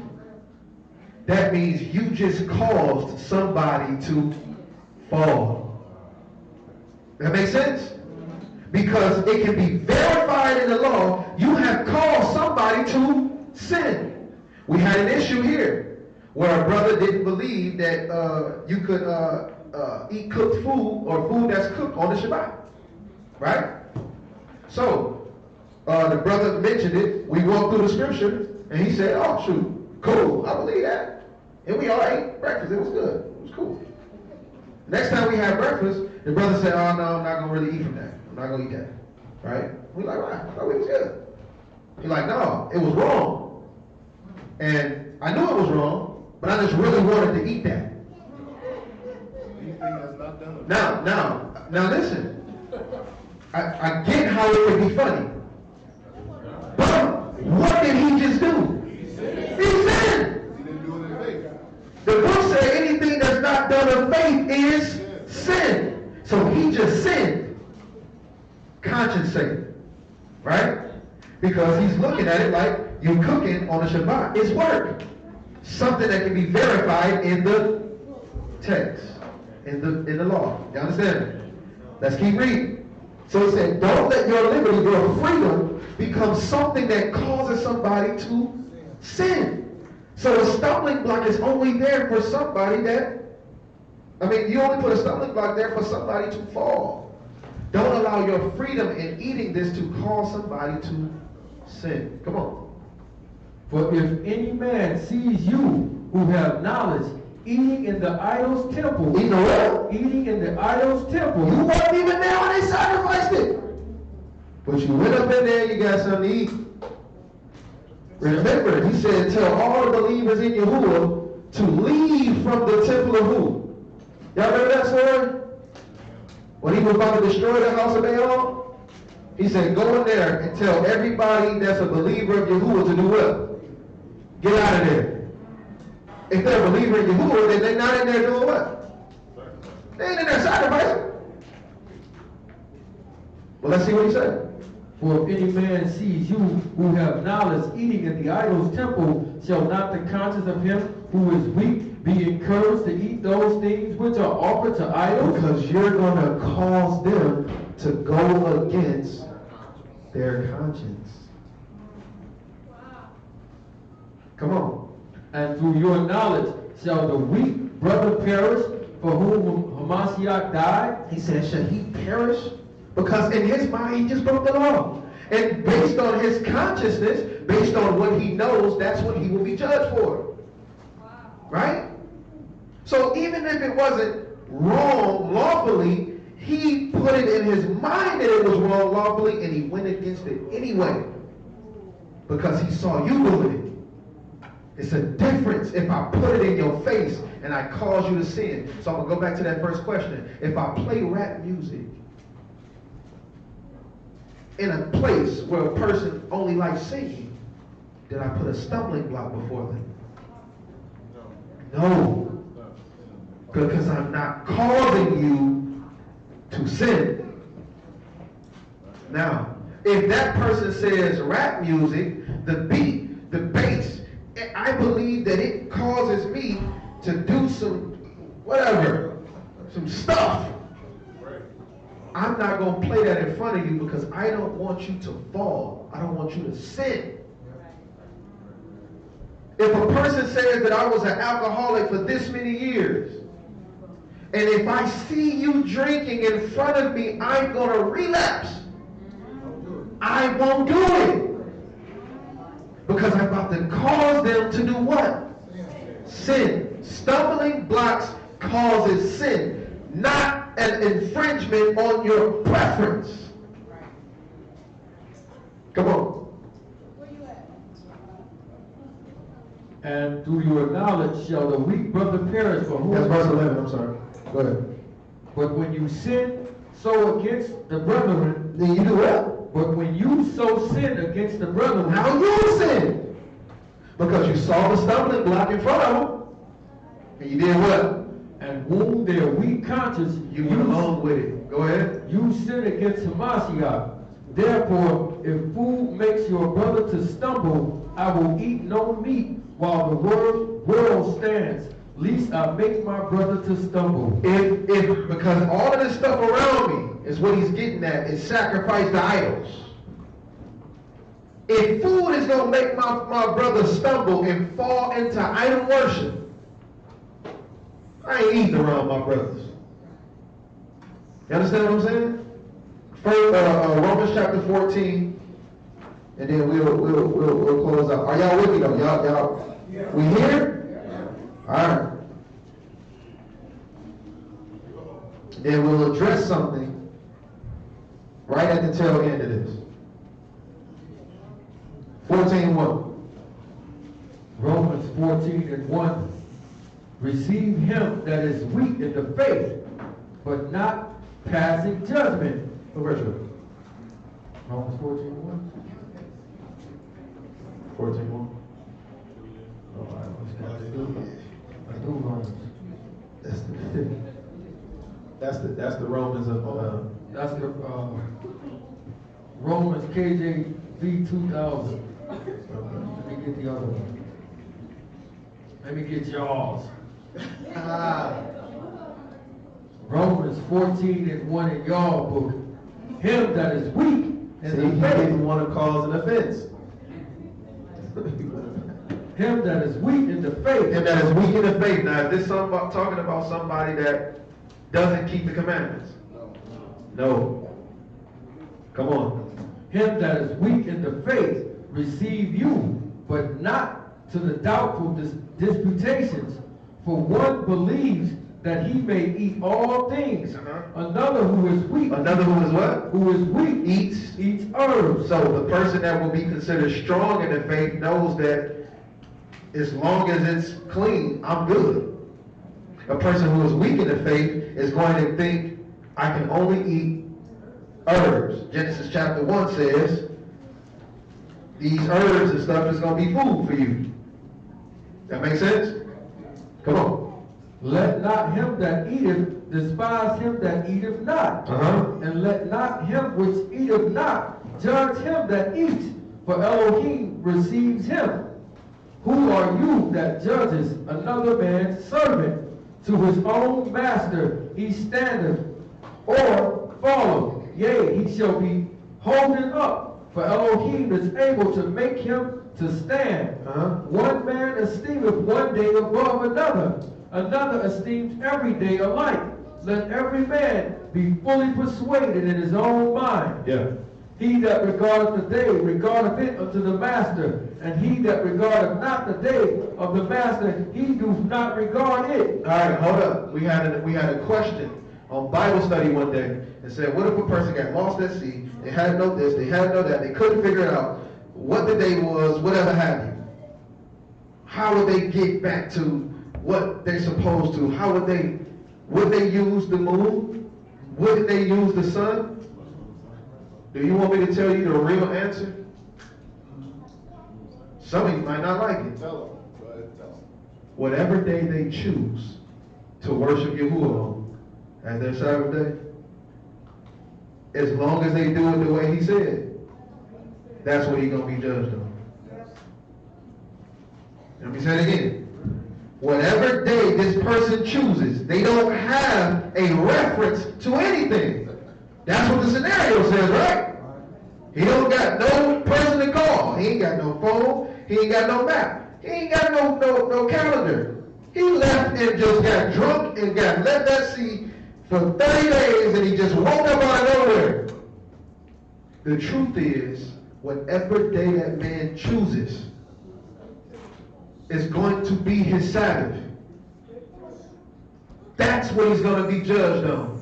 If he chooses that day and then 3 days later he decides to choose something different, that man is what? Double-minded. He's wrong. He in sin. If he chooses that this one day, oh no, I'm just going to go out and I'm going to work this, whatever working on the sea it look like. So what if he finds some fragments of the book of Enoch out there? What do you do there? If he finds some fragments of the book of Enoch and he chooses to follow the moon for his Sabbath, he got to stick to it. But this is because he doesn't have what? Got none. It's a difference between being persuaded based off of being blind and choosing something that you know is wrong because it appeases you. That makes sense? So if you don't have no references, you be like, forget it, I ain't gonna do no day. And if he say, forget it, I ain't going to do no day, he going to burn like everybody else. I know y'all gonna call me and text me. I know it. What's wrong with Trav? This boy done went off. I'm telling you the truth. Yahuwah is a righteous Elohim. Am I lying? Man, these days is 2 weeks behind ours. Man, they want to hear. What? Stop it. Go ahead. I get just. I'm with you. Is there something in the law that is important? I'm fully with you. When did they start their Shabbat? In the wilderness.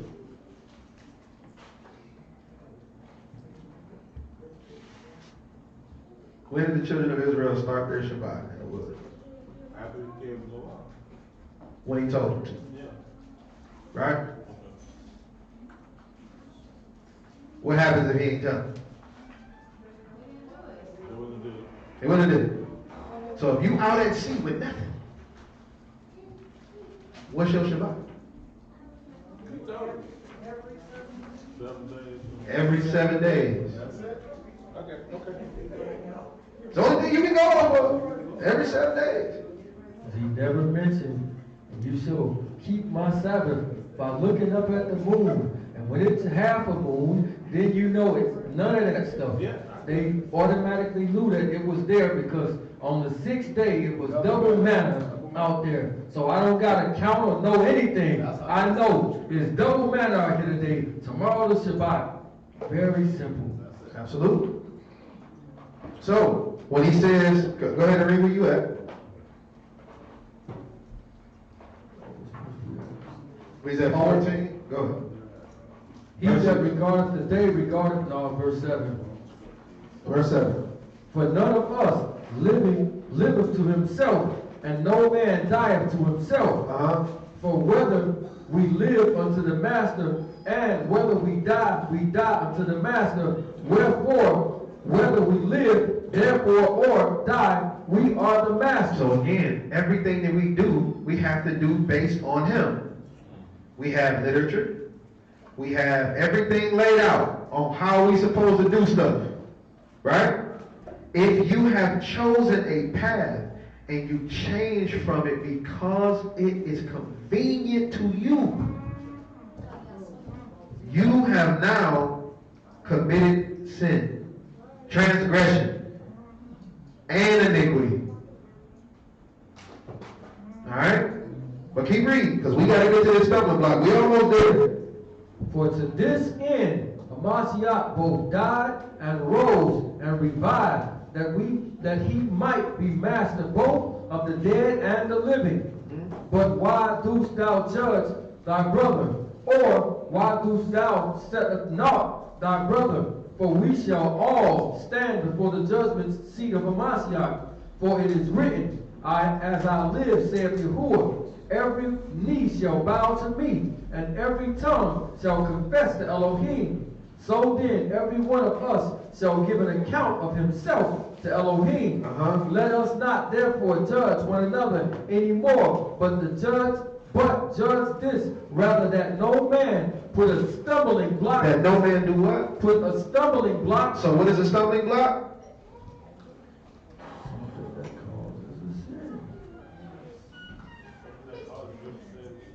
That you put intentionally in front of your brother. Something that you're putting in front of your brother to cause them to sin. Come on. Or an occasion to fall in his brother's way. I know and am persuaded by the Master Yahushua that there is nothing unclean of itself, but to him that esteems anything to be unclean to him. Let me clear this up. When he says nothing is unclean of itself, right? The term unclean comes from what? It comes from the law. He's giving you something that is, read it again. I know and am persuaded by the Master Yahushua. I'm persuaded by who? By the Master Yahushua. Who said that I come not to destroy the law or the prophets, but I come to fulfill. Come on. That there is nothing unclean of itself. Of what? Of itself. Of itself. Only things that are unclean are what is deemed as unclean by who? By Yahuwah.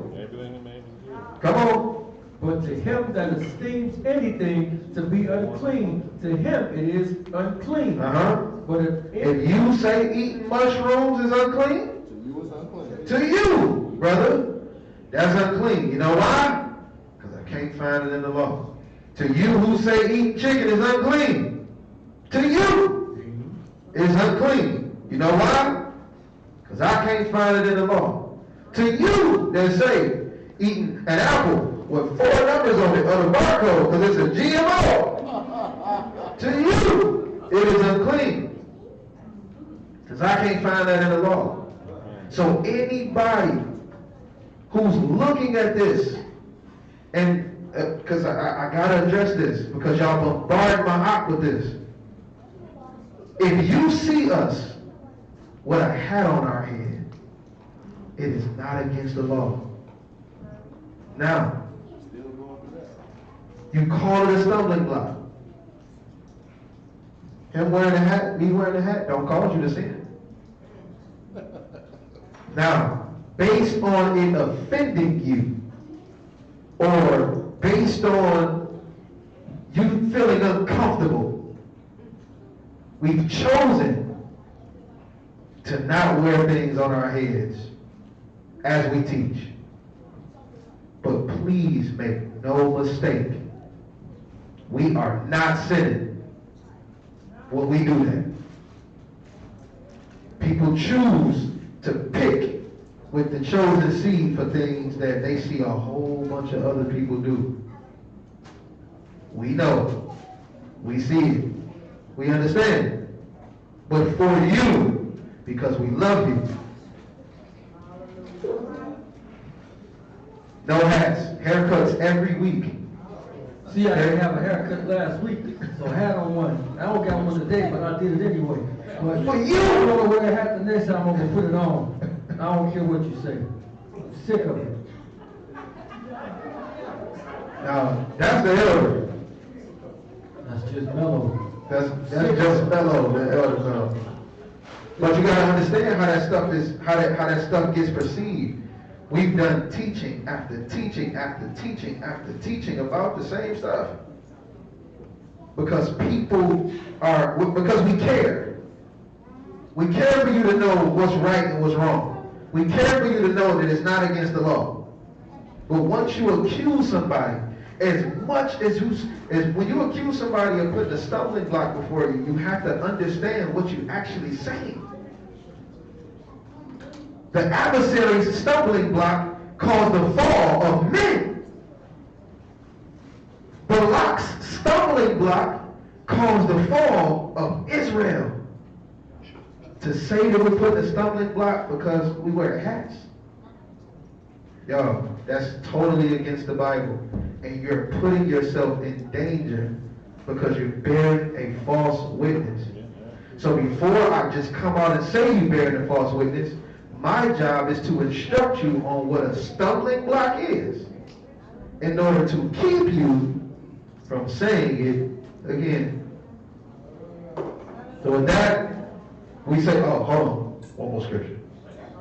Psalms 119, 165. Let's see how we get away from all these stumbling blocks. And then we'll sign off. Can I interject? Yeah. This was some time ago. Okay, wait. Because some time ago kind of scared me. I just got one script. One script. Real quick. Psalms 119, 165. I got you. Psalm 119, 165. Let's see what the book says. And let's see if it corresponds with everything that we've been talking about and we've been teaching. Psalms 119 and verse 165. Come on. Great peace. Who? Great peace. Great peace. Great shalom. Yes, sir. Come on. Have they which love the law. Have they which love the what? The law. Have they which love the law. Come on. And nothing. And what? And nothing shall do what? Shall offend them. Nothing shall what? Offend them. I don't like that version you got, Quad, because in the Hebrew it says something different. Who got the Hebrew? What does it say different in the Hebrew? Great peace have those loving your Torah, and for them there is no stumbling. Put it up, right? All things are lawful to me, but all things are not expedient. That's what it says. That's a Paul. Great peace. Come on, it says what? Great peace, great shalom. Have what? Have those that love your Torah. And love your Torah. Do we love his Torah? Yes, sir. Eve and Adam didn't love his Torah. They didn't love his law because they turned from it.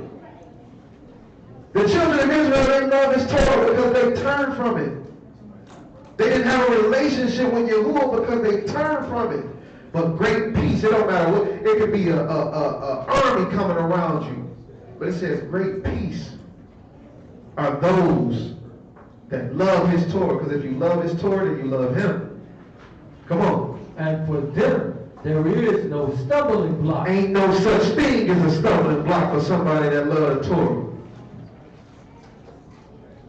Because if you love the Torah, you would know that it's written, that it's nowhere in there written that a man can't wear no hat. You would know that. In other words, and what do we teach more than anybody else about what? The law. The law. If you love his Torah, if you love his law, your eyes are wide open to any trick of any adversary that come across you. Anybody that will want you to fall, the Torah is right there. And you will, it says nothing can make you stumble. Hallelujah. With that, we say shalom. Oh, wait, Johnny, real quick, I gotta get Johnny. What you got? You know, if I'm in error, I wanna know. Yes, sir. That's just how I rock. It was a while ago, you know how we turn up after Shabbat. You know, we eat, we may have a Shabbat when people out here, we do the cha-cha, we just have fun. When he say turn up, y'all, it ain't what the world is saying turn up. I just gotta say this stuff because y'all will get on here and say, oh man, they get wet. They're weak in the face. Yes, sir. I had a visitor. I haven't seen the op since. I don't know who he is. Yeah. So I was up there, DJ Op was in effect, and we having fun. And he came to me, he said, oh, y'all play this kind of music on the Shabbat? And I'm like, well, does it bother you? He was like, well, y'all shouldn't do this. I'm like, well, he never explained it, so pretty much got an attitude. I said, well, this is how we do, we having fun, man. And I said, let me ask you this before you leave. If the sun was down, is it cool? Well, you y'all shouldn't do this. You know, we shouldn't play this kind of music on the Shabbat. Now, if I'd have been in error, you know what I'm saying, I'm sure one of y'all, my pastors, leaders would have said, you know, y'all to chill on that. So I guess I'm asking the question, is that wrong to do, or if a person says that, and we out here doing the hustle or whatever, you know, having fun, do I immediately stop because it's a hindrance and a stumbling block for this person? No. Not it's not a stumbling block. A stumbling block causes somebody to sin. You get what I'm saying? Now, if they say, hey, listen, man, that song right there sent me off. Like, whenever I hear that thing, what, I get a tingle in my body. You turn that thing off immediately. Outside of that, it's not a sin.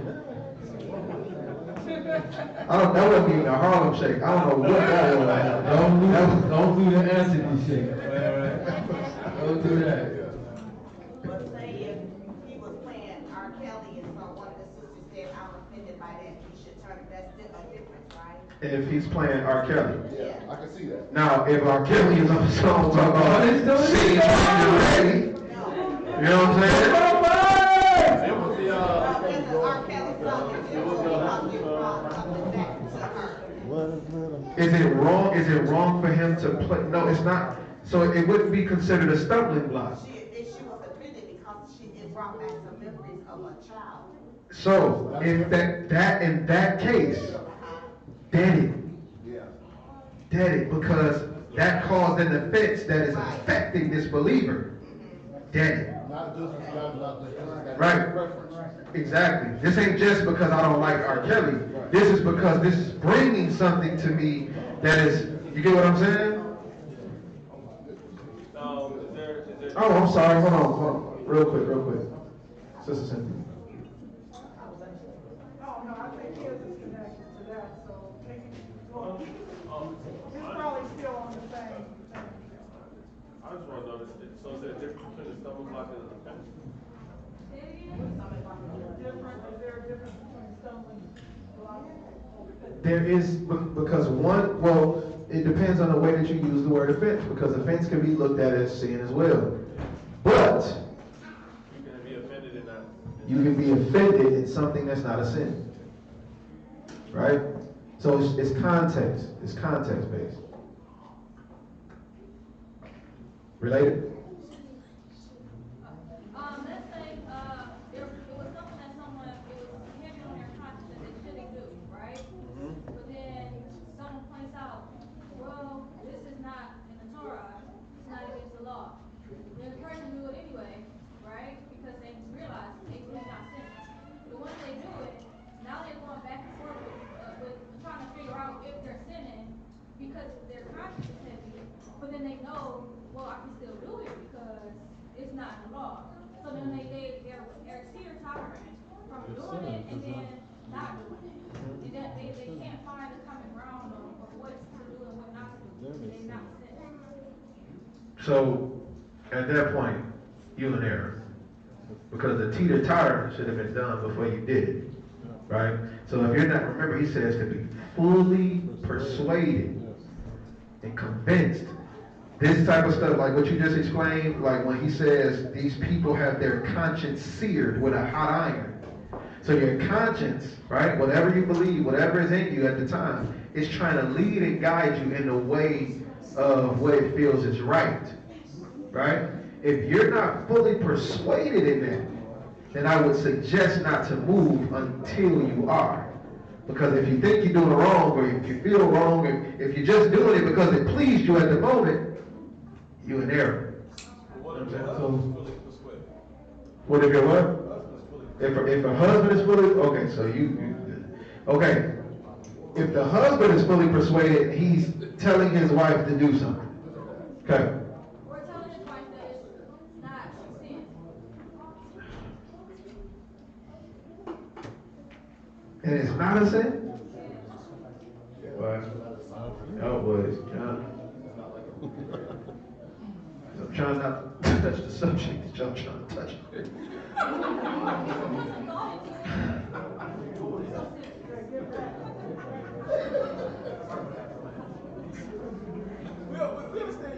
We'll talk about that later. So what about we keep the Shabbat from morning until evening? And if somebody is offended that you don't keep it from Friday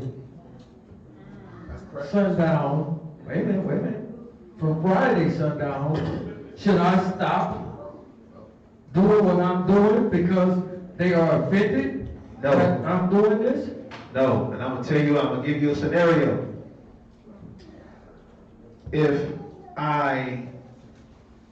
When we come here to this building, we are expecting people to dress appropriately. Okay? If I come here and I see somebody dressed inappropriately, whether male or female,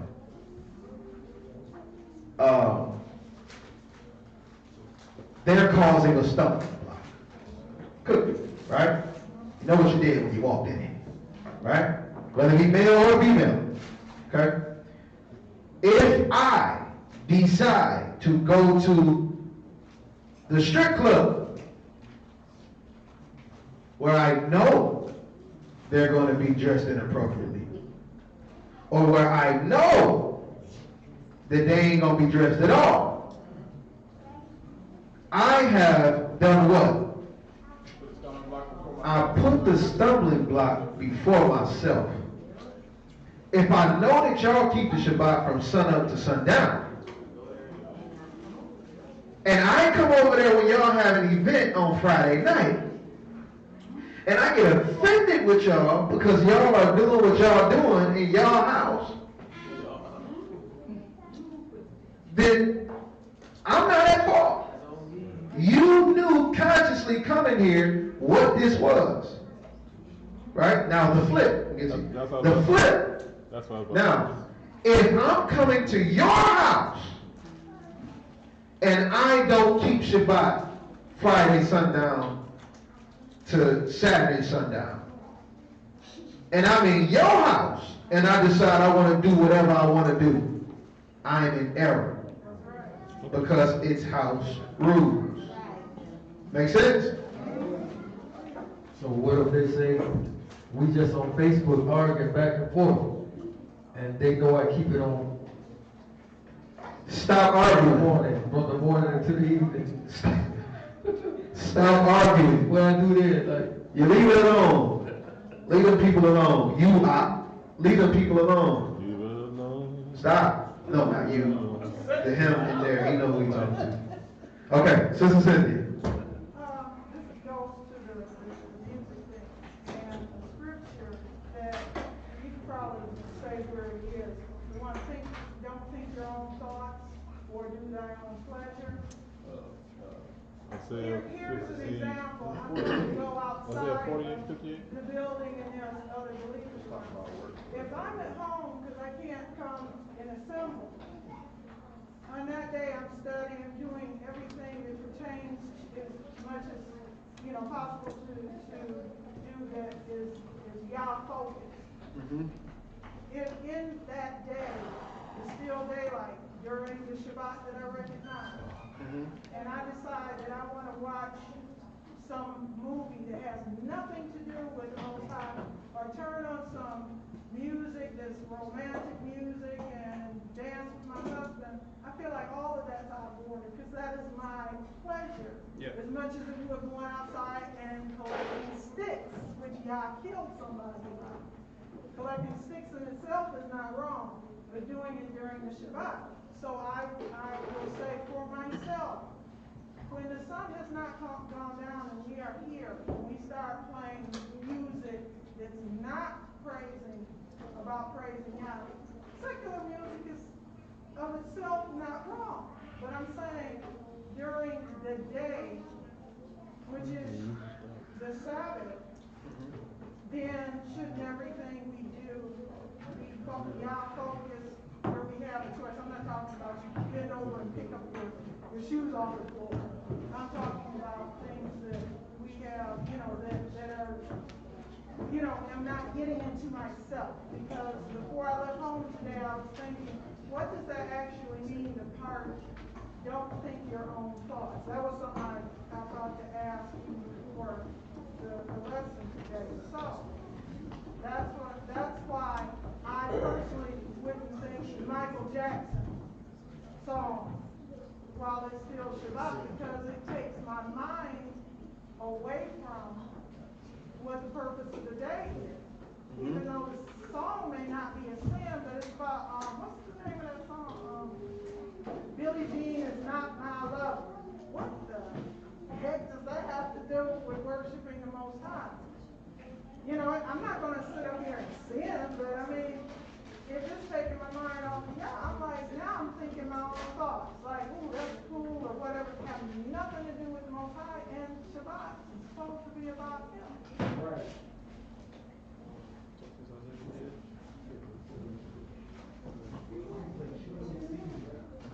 Get away from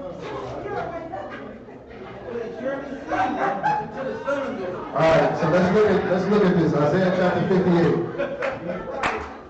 Isaiah chapter 58. Now, the question is, with you, do you feel like that's like if your mind is off of Yah and you think your own thoughts, that this is going against Yahuwah on his day? I'm talking about according to the command. That's what I'm saying. Right. Because what does Billie Jean is not my girl? This is, I mean, what's the song about her having some baby or other? What does it, you know, if I'm paying. No, I understand that. What I'm asking specifically is, conscience sake, are you looking at this and saying, this is taking me off of my mind frame of Yahuwah, so this is wrong, based on what is being said in the scripture? Yes and no. In this, if somebody starts playing some music that is not about Yah, I try to ignore it. But that's what I have to try to do, because in other words, it is, what's that word? They say it's not suitable, not meet. Right. Made for this. Even my activities at home when I'm by myself, that's not the time that I'm watching some movie just for fun or shopping online. You know what I'm saying? Completely understand. So that's what I'm saying. So for conscience sake, Billie Jean, come on, what this got to do with Yah? Dang, I'm singing a song, my mind is not on Yah. This is wrong. Right?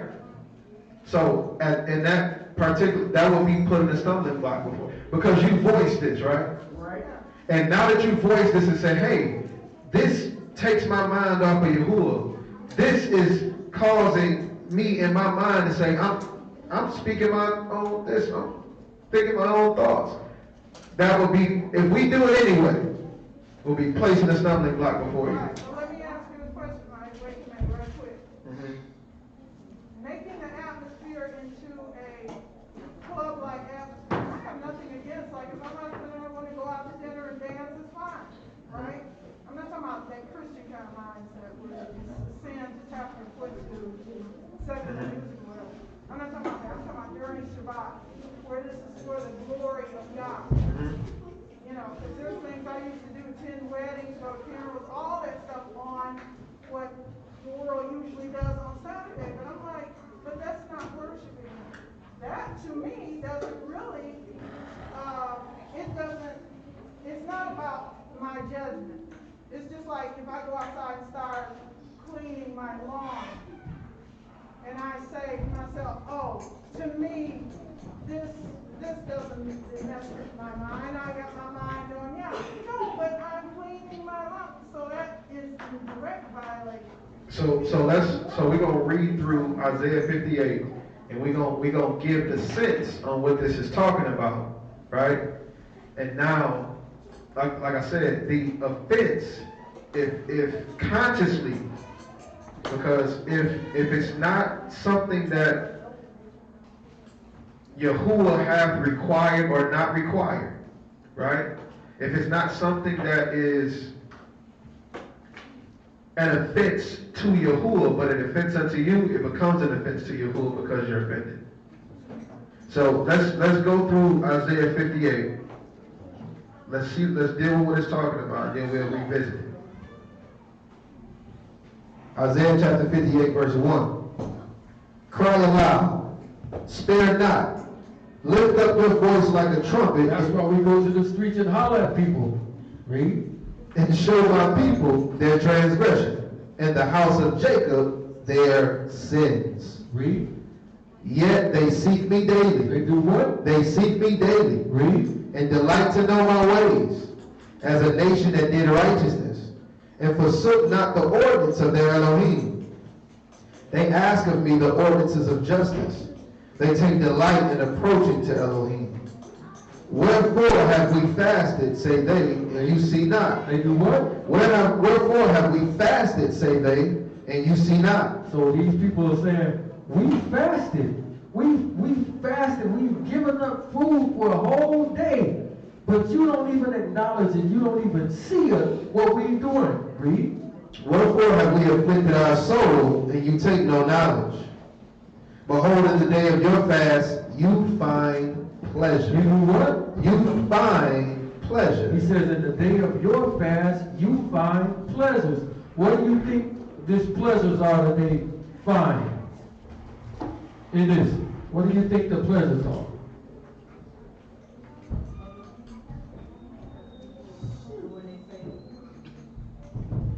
You got anything? What are the pleasures that they find?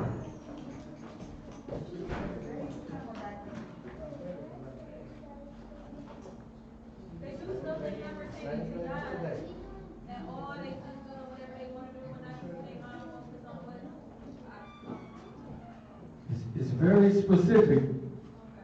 Behold, in the day of your fast, you find pleasure and exact all your labors. Now, let's read that out to Hallelujah.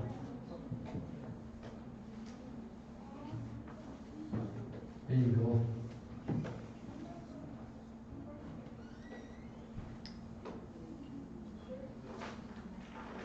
Isaiah 58:3. They say, why have we fasted and you have not seen? Why have we afflicted our beings and you took no note? Look, in the day of your fasting, you find pleasure and drive on all your labors. All your what? All your labors. All your labors. This is a person that owns a business. He has workers. He's making his workers work on this particular day.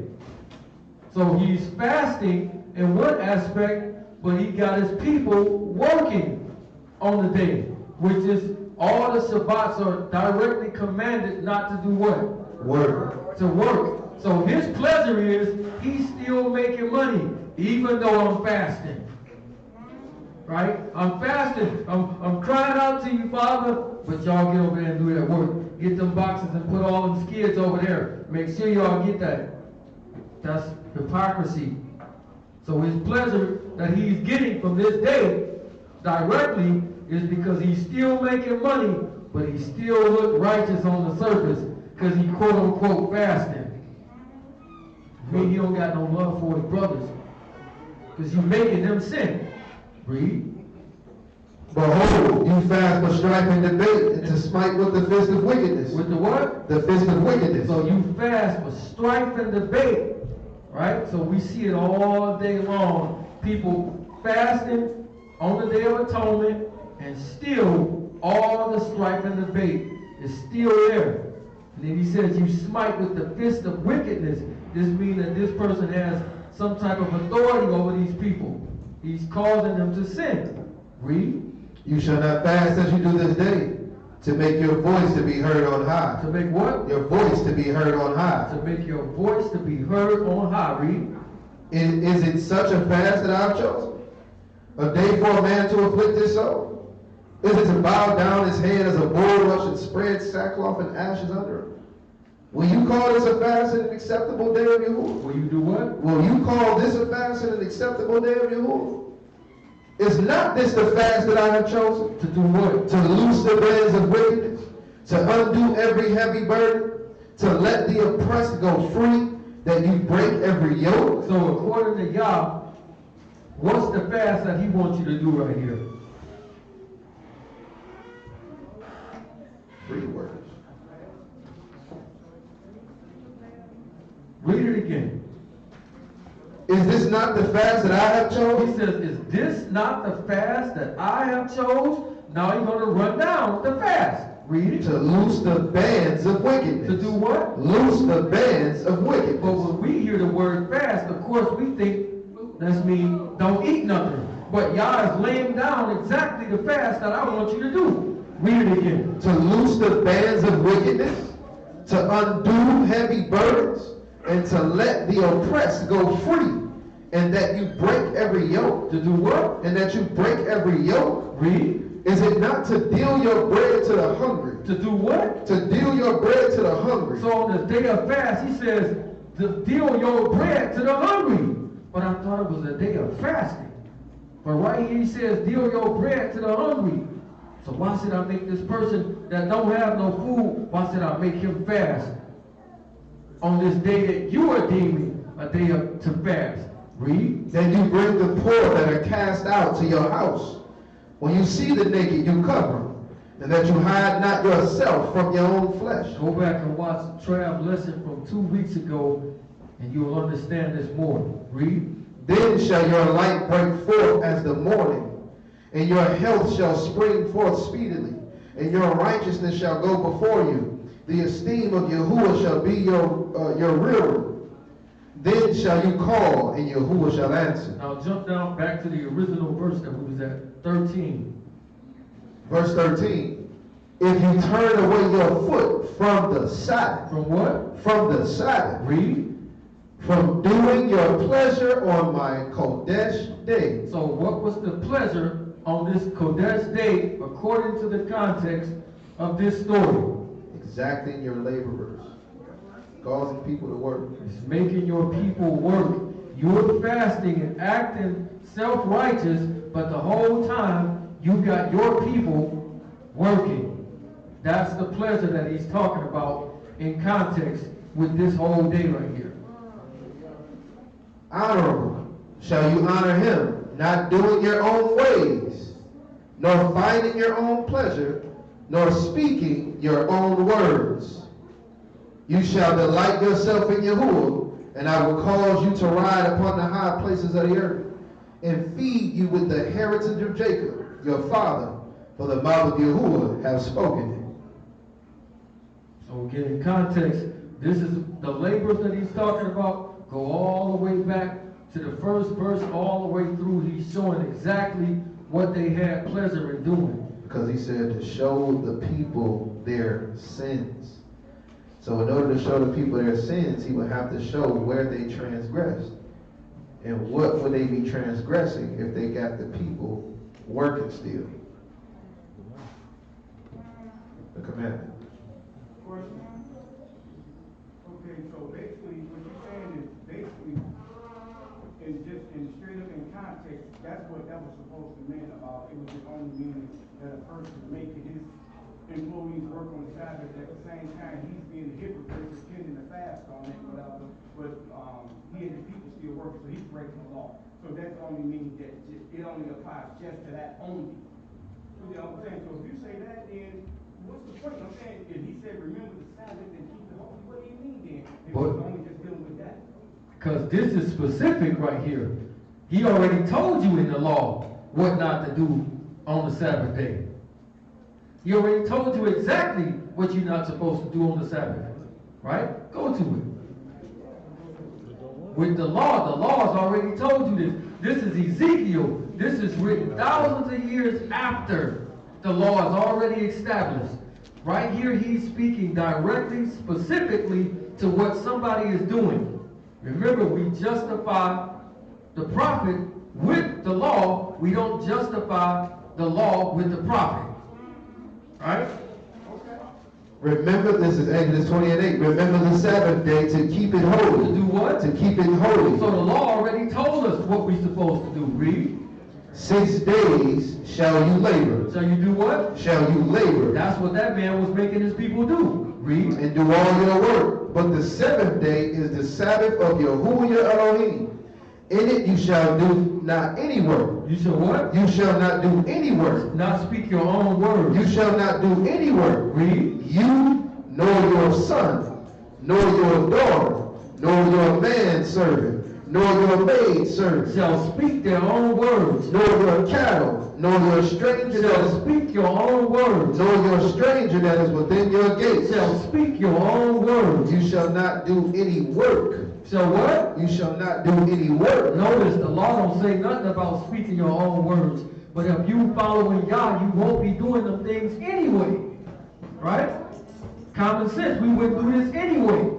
But Ezekiel was speaking on something directly that was going on when he was there. Isaiah is directly speaking on something that was taking place right then and there that they was doing. So again, I'm acting like I'm fasting. Ooh, I'm righteous. That's why Mashiach talk about don't make your countenance like sad. These people is purposely doing what they doing to look a certain way in front of people, but behind the scenes, you actually causing the people to break the law. Right? We can't come to Isaiah and establish a law off of what he's saying. We got to take it back to the law, to the commandment, to see what this is really, really talking about. Let's just say we take this literally and not speaking your own word, right? Hi. I just violated. I said hi. Shalom, brother. I violated. That's your own words. You broke it. You get what I'm saying?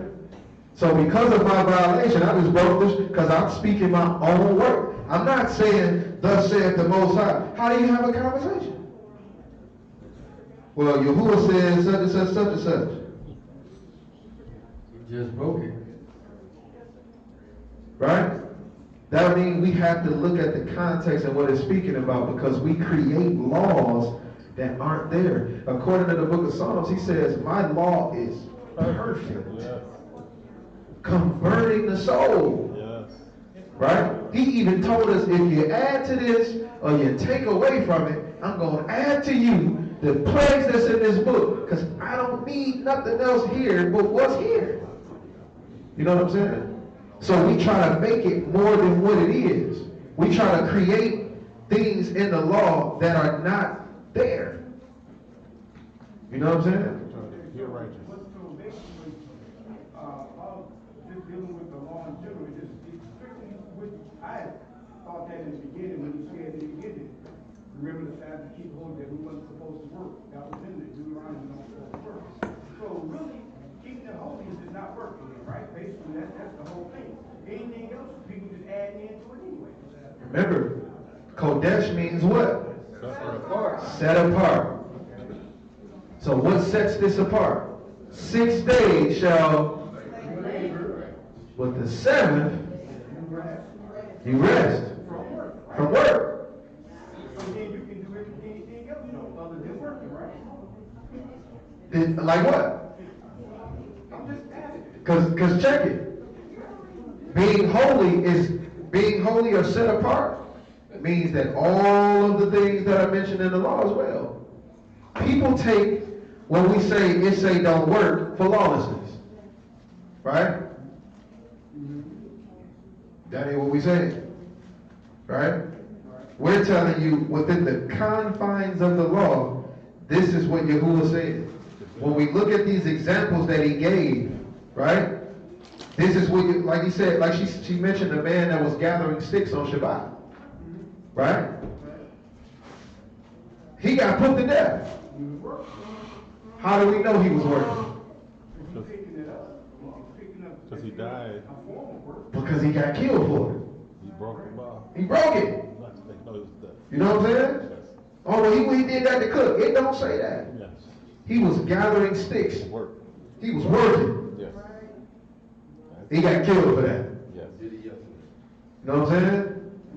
So when we're talking about what's in the confines of the law, we got to know that his law is by itself. It is what it is. What we deem as right or wrong, like we talked about before, can be considered house rules. Okay, this is what I'm trying to understand when the sister was saying that on the Sabbath, that it's not daylight. I mean, it's still daylight, which is the Sabbath, and then it was dealing with different forms of music. Yeah. So basically, if it's the law, I mean, the Sabbath is really pertaining, and you said set apart means the rest of the laws. As long as you're not in violation of the set apart laws and the Sabbath law are working, all that's still part of the set aside law. So basically, you can listen to music then. Yeah, you're not, it's not a sin. As long as it's not something that's offensive to somebody else, or basically, as long as it's not sinful things, As long as it's not a sin. If you listen, I cannot look at you and say, hey bro, you playing that Ja Rule, you sinning. I can't do that. I can't, you get what I'm saying? I can't say that because I can't point you here and say, you right? Now, hey bro, you good? Where your mind at? You prayed today? You know what I'm saying? We can deal with things on that level, but I can't tell you, brother, you sinning because you listening to Ja Rule. I can't do it. So now, let's just say I put on gospel music. Who they worshiping? Cause we gonna get, if we gonna do it, we gotta do it. Who they worshiping? They worshiping Jesus. Air quotations. Right? They break the Sabbath when they making their music shoes. So should we put on gospel music? Well, that reminds me of the Most High. What if Many Men was the song that made me turn over to Yah? I said, what if Many Men was the song that it took, that I was going through what I was going through, and I'm thinking, oh man, I need to change my life around. These men wish death upon me. I can't tell you sinning. Now, your walk is an individual walk in so much that if you listening to this music, it's going to cause you to go off and not give Yahuwah his due benevolence, because he's our husband, right? His due benevolence. Then I would suggest that you went away from that.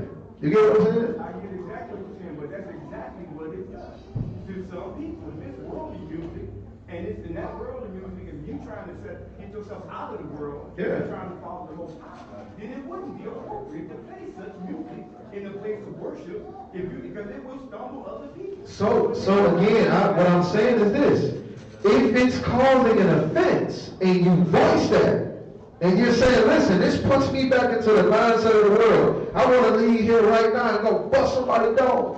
I'm not going to play that. You know why? Because it causes you an offense. And it will cause you to fall. So I won't do it because I'm your brother. But I can't sit here and tell somebody who played it, you said it, unless you played it knowing that person might fall to it. I got you on that point. I got you good on that point here. But we still have to reason now. Okay. If a person is listening and it's supposed to be a place of worship, and you combine the worldly music in that, that still can affect the person to the point where it may not make them want to go out and do what they think, but they be like, well, I don't feel the spirit of something. I think I'm going to go up. I'm saying it can lead to stuff, things, thoughts like that, and we can look at it, wow, life membership is pleasing, it's up and down. You ever drink wine on Shabbat? I'm with you. Because I'm right here. Listen, we've had it. I'm right here with you. The reason why I'm cutting it where I'm cutting it is because we have to apply that to everything. All right? Okay. You drink wine here on Shabbat before? Yes. All right. There are people that came in here. We spoke about this on the mic. That said, I seen y'all drinking wine, and I ain't come back. Because y'all look like a bunch of drunks, just like everybody else. But we know it's not a sin, though. Whoa. It's the same exact thing, God. Let me finish. Okay, go ahead. I'm putting the light down. We know that Mashiach himself don't wine, but it's the way you do it. It ain't how you do it, but you can't stumble people, everybody acting like us. Of course they're going to be looking like, wow, where the holiness in that? It still is how you do it. If you do it in a respectful and a moderate way, people won't even be offended by it. But if everybody running around and acting like us, like they at the club, then of course that's what it's at. So it's the way you do it. But that wasn't what happened. They saw the wine and people drinking wine, We don't act lewd in here. We don't run around and act crazy. We don't do that. They saw the wine in the red cups and said, we're not coming back because y'all drinking wine. To us, that's not a sin. They said that we look like dudes on the corner drinking liquor. When I first came and I saw all the drinking, and I was offended that it wasn't offended because they were drinking, it was how they were doing it. Okay. Everybody has wine bottles in their hands. I'm telling you, it goes back to how it's done. Okay. It's not about you drinking because we already know For you, it's not about you but I drinking. understand, but it's still when you deal with people on an individual basis, that's how you can lose members because it still starts individually. The majority of people that have been adopted to it is okay. But people coming in, people come from all walks of life in this place, man. I got you. See people doing these things, it's how you're doing it. And we have to pay close attention to that. Absolutely. So let me ask you a question. So I'm just saying, Mashiach told these people, he said, eat my flesh and drink my blood. What happened to all the people that just started following? Turn and walk away. But why did he say that? It don't matter why he said it. It's the fact that he said it. He said, okay, right, but a lot of people knew that you shouldn't do that. Right. So when he said, eat my flesh and drink my blood, and they went scurrying away, should he have said, oh, dang, I shouldn't have said that, man. I make all the people leave? No, he did it on purpose to get rid of the riffraff. That's why he said it. And he did it on purpose. Where do it say that at? It says that he did it to get away from the people that were just coming to get something to eat. That ain't in there. The exact scripture, but it says why he did it. But that ain't in there. You tied in whole different thought process in two spots together that don't connect. My point is, the text says, if the man that doesn't offend in word is the perfect man, right? But there are things that are going to be done by certain people that other people don't feel like they should be done, right? That's a reality. It don't matter where we go, who we deal with, that's a reality. The problem is, if we conform just because somebody else don't like it, that don't mean that we keeping the law. That don't mean that we're being the best Israelites that we can be. If somebody has a misunderstanding or is in misrepresentation of something, the first thing that they should do is what? Ask. Hey, what's going on, man? I see the wine, this, that. If they make a judgment call based off what they see, that falls upon them. Right? Now again, I'm going to take what you said and I'm going to apply it to what we started to do. After we heard that, fellas, what did we start doing with the wine? In the back. We put it in the back. Why? Because we are caring about what people say when they come in here. We're not disregarding everybody, but we can't just say, hey, brother, nah, ain't no drinking no wine here on Shabbat because we put the wine in the back. That way, out in the open, it don't look like, we out here drinking. Even last week, that way Quad, you know what I'm saying? That's why, okay, the wine was on the drink, Quad was getting ready to pull up, and boy, that's why I started collecting bottles. Yep. Like, brother, what you doing? Well, the rule is we put the wine in the back. It wasn't no new people here. But you get what I'm saying? So we are trying to make it friendly and comfortable for those who come in and don't understand it. But when you don't understand something, according to the scriptures, you are supposed to ask. Because it's going to be something that's done that if Brother Zakal walked into a congregation with fringes on and they put him out. You see what I'm saying? Yeah, they put him out. Because they're looking at the fringes as an offense. Without asking, without saying what's going on, blase, right? But it's their house. And I mean, he shouldn't have been there in the first place. True. Oh, runner. But what I'm saying is, no matter what, in any aspect of life you go in, somebody is going to be offended at something. You've been a contractor for years. You probably done had contractors come in and say, hey man, why you growing that like that? Why you doing that like that? Like, hold on, man, this is the way I do it. But I mean, do you want me to do it like this? Because that's what you prefer, then cool. But that don't change the fact that when you go to the next job, you gonna do the same thing that you was doing. You know what I'm saying? So we have to be realists in understanding that the scriptures are not grievous. And we're supposed to make it as comfortable for believers as possible. So like I said, when people voicing that they are offended, or it puts them in a mindset that they don't want to be in on Shabbat when it comes to them dealing with Yahuwah and their family of believers, then we are going to oblige. You know what I'm saying? Because I don't want to be the person that cause an offense to you after you voiced it to me. You know what I'm saying? Because then that would make me a horrible person. I don't know what I'm saying. I understand that period. We're still back to the music. Yeah. And I understand everything you said on that.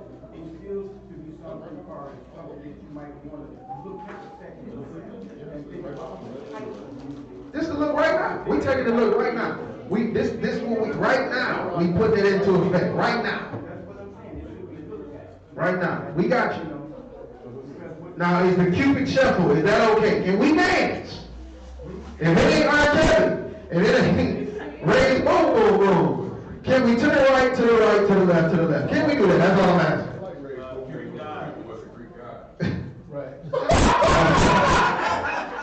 Thank you for showing. King was a Greek God. I'm sorry. Can somebody get that brother's real name, please? Jeez. Cha-cha slide. What's cha-cha? It's hot. Like hell. Cha-cha. But I'll get you out. I'm with you. All right, we got any questions on the chat? Yes. How did evil get into heaven? How did evil get into heaven? God is the beginning and end. Is it the same for evil? Do we have to worry about that when we get in heaven? Read that one more time. How did evil get into heaven? God is the beginning and end. Is it the same for evil? Do we have to worry about that when we get in heaven? Okay. Evil get into heaven. So the Bible tells us that I beheld Satan fall from heaven. So what happened to Satan in heaven? Right? You want to ask? Go ahead. Iniquity was found in him. What was found in him? Iniquity was found in him. Iniquity was found in him. But it is the same thing that causes everyone to fall. The Bible says that all men have did what? And fallen. So when it says Babylon has fallen, when Adam and Eve fell, it is the same thing across the board. Pride. Pride is self-will. I want to do what I want to do. This is what entered into his heart and made him elevate himself into Yah's place. He wanted to take Yah's place. This is how it is. So he wanted to make his own choice. He wanted to be his own God. Pride entered into him and destroyed him. The same way he came and taught Adam and Eve pride, which made them fall. So every time a man falls, it tells us pride comes before the fall. So it is the chief sin, the sin of all sins. And tell them that they ain't gonna be that in the kingdom. Right. Exactly. There won't be that in the kingdom. Because Mashiach rules with the rod of iron. If it shows up in here, it cannot be in there. So pride is the answer to that. She also asks, where did sin come from? The same answer, pride. He gave an instruction, they went against it. Transgression, sin, missed the mark. When they didn't do what he said, and they went against him, enter sin. So the reason Mashiach was able to be Mashiach is because he never did what? Sin. Which is, he never did his own pleasure. will. Yeah. He never did his own will. Even when it came to being on that stake, he did not want to do that. He prayed 3 different times to do it another way. But right after that, he says, nevertheless, not my will, but your will. So when you do your own will, that is pride. In Deuteronomy 2:7, all while we were passing through amongst the nations, Yah was clearing before us. When he told us to buy of the meats from them, is that confirmation about 1 Corinthians 8:1-6?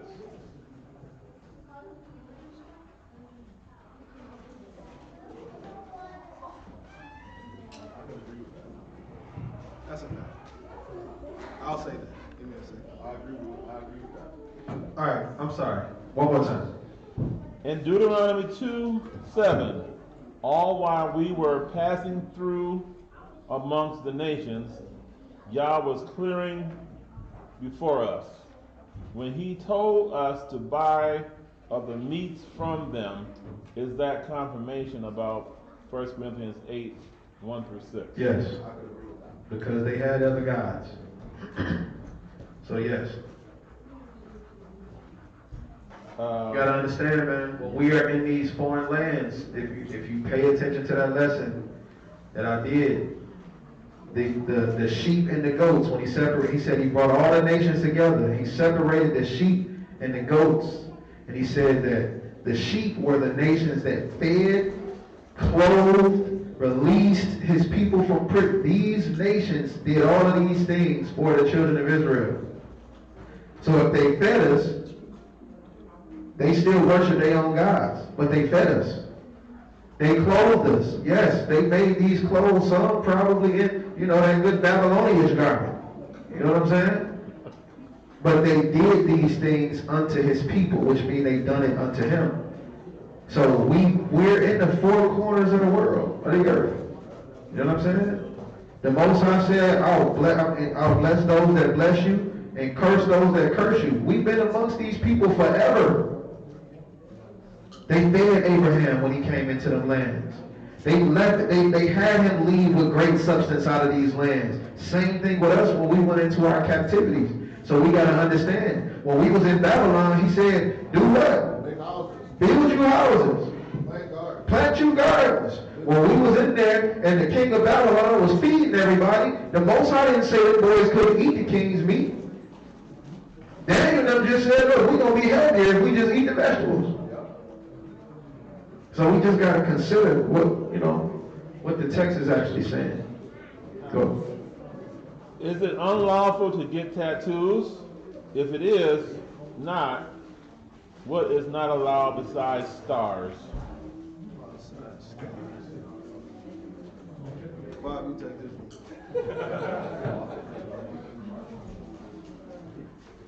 Go to that text.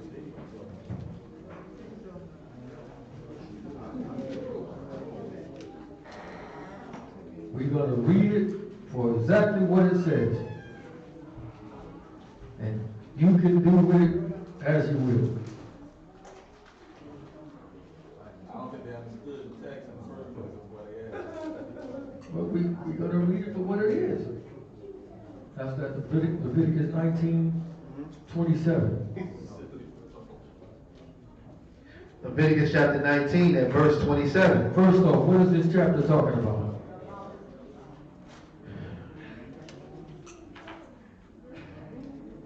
Read verse 1. Read verse 1. And Yahuwah said unto Moses, and Yahuwah spake unto Moses, saying, speak unto the children of Israel, and say unto them, you shall be holy, for I, Yahuwah Elohim, am holy. You shall fear every man his mother, his father, and keep my Sabbaths. I am Yahuwah your Elohim. Turn you not unto idols. What? Turn you not unto idols. Read. Nor make to yourselves molten gods. I am Yahuwah your Elohim. Read. If you offer a sacrifice of peace offerings unto Yahuwah, you shall So he's going into idolatry into this chapter and the worshiping of other gods, right? So we need to keep this in mind, that this is what this is talking about, doing what the other nations are doing, following their ways, right? Now jump down to 27. This is verse 27. You shall not round the corners of your head. You shall what? Not round the corners of your head. Some people take this as you can't get a line up, right? That I can't cut my beard and do all of this stuff, which this is not talking about this. This is actually talking about doing a Canaanite custom, because these are the people that we are going near. So he's letting you know, don't do what these people are doing. These people had the custom of hitting their head and rounding their head into a point. Read. Neither shall you mar the corners of your beard. Neither shall you what? Neither shall you get a line up on your beard to be fresh. Neither shall you mar. Sorry, y'all. Neither shall you mar the corners of your beard. So this mar, of your head. This mar means to destroy. So this person would be destroying the beard. They will be cutting into their faces, to their face, and destroying the beard. Read. You shall not make any cuttings in your flesh. You shall what? You shall not make any cuttings in your flesh. For what? For the dead. For the dead. You shall not make any cuttings in your flesh for the dead. Read. Nor print any marks upon you. Nor what? Nor print any marks upon you. Read. I am Yahuwah. So, why is he saying not to make any prints upon you? For the what? That's what they were doing. For the dead. So, we see a lot of people with the tattoo R.I.P. to my grandma. You know what I'm saying? R.I.P. with the hands and all of that stuff. This is direct violation of that. Right? So,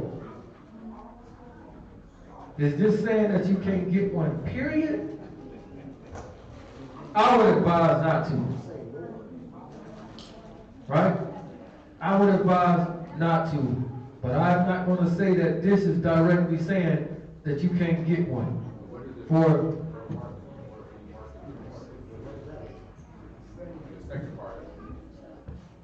he's talking about the dead.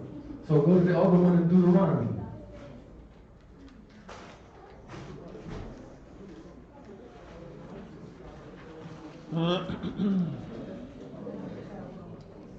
Which expounds it a little bit.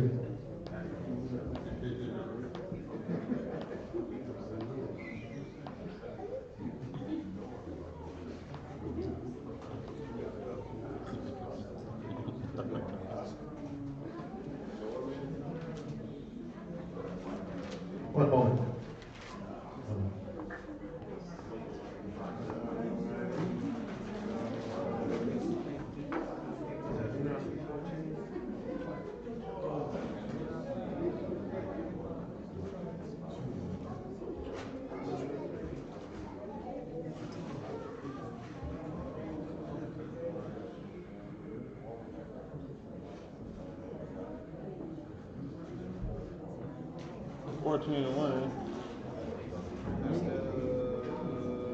That's the baldness.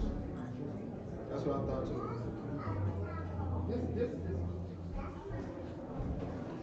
One second.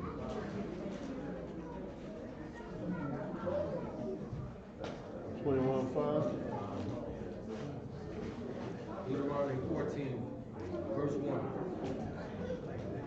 Deuteronomy 14:1. You are the children of Yahuwah, your Elohim.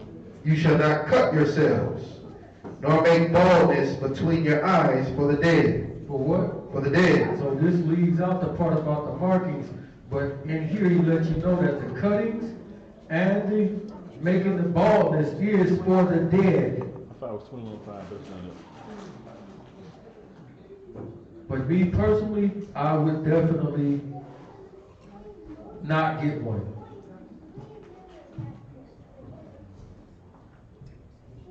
Leviticus 19, read it out. Yeah, that's the initial one. Yeah, so like I say, no Cuttings for the dead. Cuttings for the dead, nor any mark of the horn. Like, it seems like it's two separate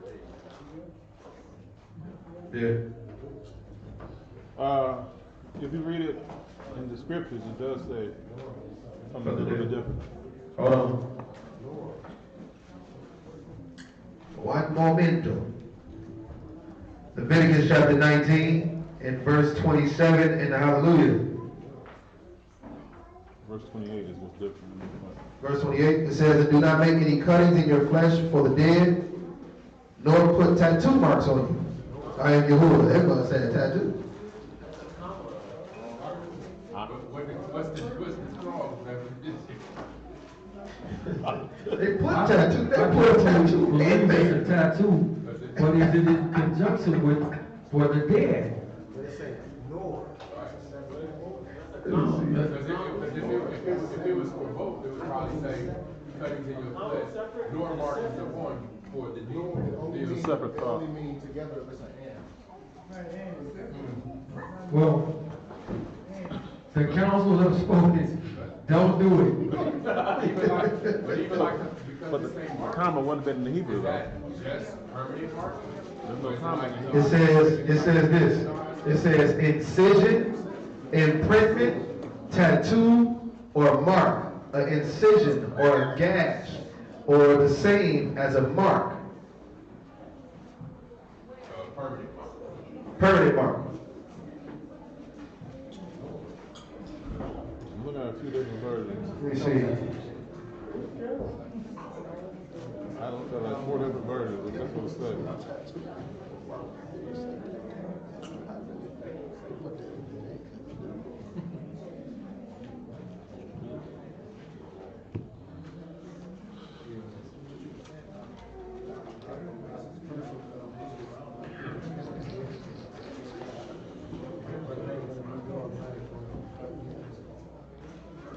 That was said tattoo. That's nuts. What you got? Shalom. What scripture references were given in regard to allowing cooked food or cooking meals on Shabbat? Speaking on the instance where you spoke with the young brother not wanting to eat the food. Read that one more time. What scriptures did you give? Reference did you give about allowing cooking for food on the Shabbat? Going back to you. Go ahead, Travis. When Travis mentioned the other brother. Hey, Travis got a headache. All right. No. It's no issue. No issue. I literally got a headache. That was just like the perfect storm. That was like perfect timing. No issue. Hey, 2 weeks. Let's jump back. Exodus chapter 12, 16.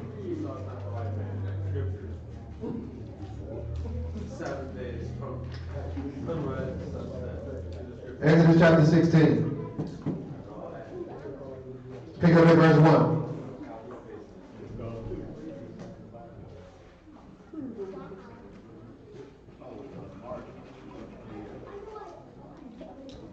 Exodus 16 and 1. And they took their journey from Elam. Real quick, somebody, I need somebody, please, to record this part and send it to us so we can make it a separate video. Please. Before we read that, give me Exodus chapter 20 and verse 8. Brother Scott, we need you to record it. Put it on Clubhouse. We got you, man. Your boy said.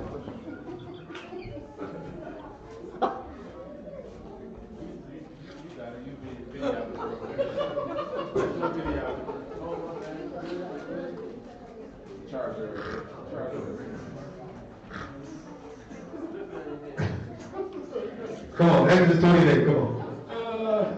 Exodus 28.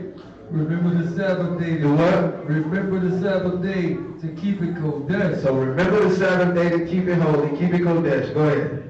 6 days shall you labor and do all your work. 6 days you gotta work. All of your work you got to do. 6 days to do it. Come on. But the seventh day is the Shabbat of Yahuwah, your Elohim. It's the Shabbat of Yahuwah. Come on. In it you shall not do any work. In it you shall not do any work. In it you shall not do any work.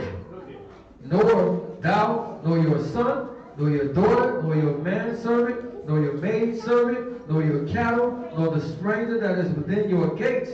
For in 6 days Yahuwah made Shamaim and the earth and the sea and all them that in them, and rested the seventh day. Wherefore Yahuwah blessed the seventh day and hallowed it. Honor your father. Now you good on that. So, what is the Sabbath day about? Rest. Don't work. All right?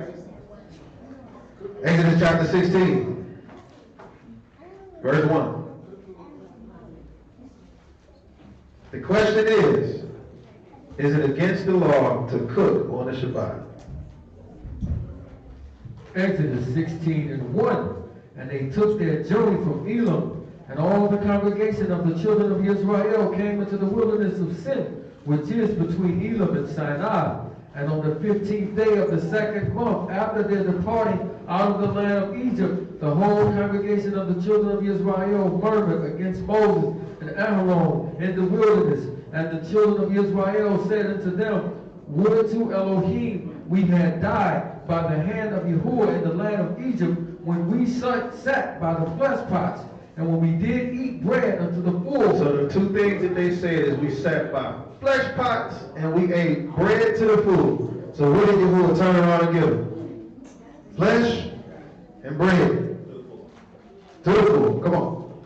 For you have brought us forth into this wilderness to kill this whole assembly with hunger. Then said Yahuwah unto Moses, Behold, I will rain bread from Shamaim for you, and the people shall go out and gather a certain rate every day. He said the people shall do what? Go out and gather a certain rate every day. According to Exodus 20 and 8, it says, 6 days shall what?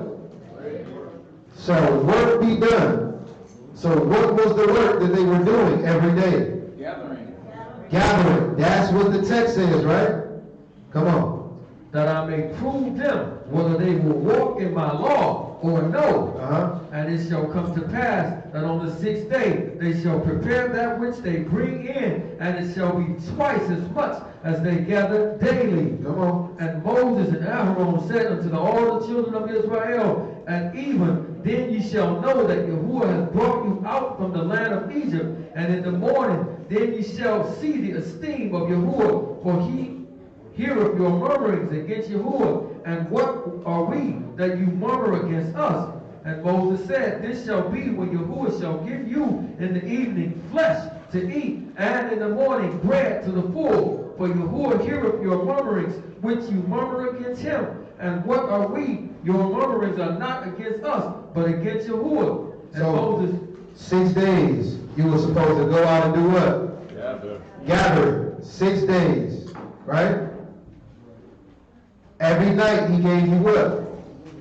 Quails, right? What you have to do with the quails every night? Eat them. Eat it raw. You had to eat them raw? You had to cook them, right? So for y'all people who believe, whatever. Come on. And Moses spake unto Aaron, saying unto the congregation of the children of Israel, Come near before Yahuwah, for he heareth your murmuring. So he told what it was supposed to be and how it was supposed to be done. Now they're getting ready to actually walk into it. Right? Come on. And it came to pass, as Aaron spake unto the whole congregation of the children of Israel, that they looked toward the wilderness, and behold, the esteem of Yahuwah appeared in the cloud. And Yahuwah spake unto Moses, saying, I have heard the murmurings of the children of Israel. Speak unto them, saying, At even ye shall eat flesh, and in the morning ye shall be filled with bread, and ye shall know that I am Yahuwah your Elohim. And it came to pass that at even the quails came up and covered the camp, and in the morning the dew lay round about the host. And when the dew that lay was gone up, behold, upon the face of the wilderness there lay a small round thing, as small as the hoar's frost, on the ground. And when the children of Israel saw it, they said one to another, it is manna, for they wist not what it was. Verse 16. Verse 16. This is the thing which Yahuwah have commanded. Read that again. This is the thing which Yahuwah have commanded. Read it again. This is the thing which Yahuwah have commanded. Go ahead. Gather of it every man according to his eating, and omer for every man according to the number of your persons. Take ye every man for them which are in the tents. And the children of Israel did so. Hold on. What was the commandment? What was the commandment? Gather twice as much. Gathering. He says, gather every man an omer for himself. Right? Then after that, in verse 17, it says what? And the children of Israel did so, and gathered some more and some less. All right, now is this still the commandment? No, it's telling you what they did. Come on. And when they did meet it with an omer, he that gathered much had nothing over, and he that gathered little had no lack. They gathered every man according to his eating. And Moses said, let no man leave of it till the morning. No man leave what? The manna. Don't leave the manna till the morning. Why?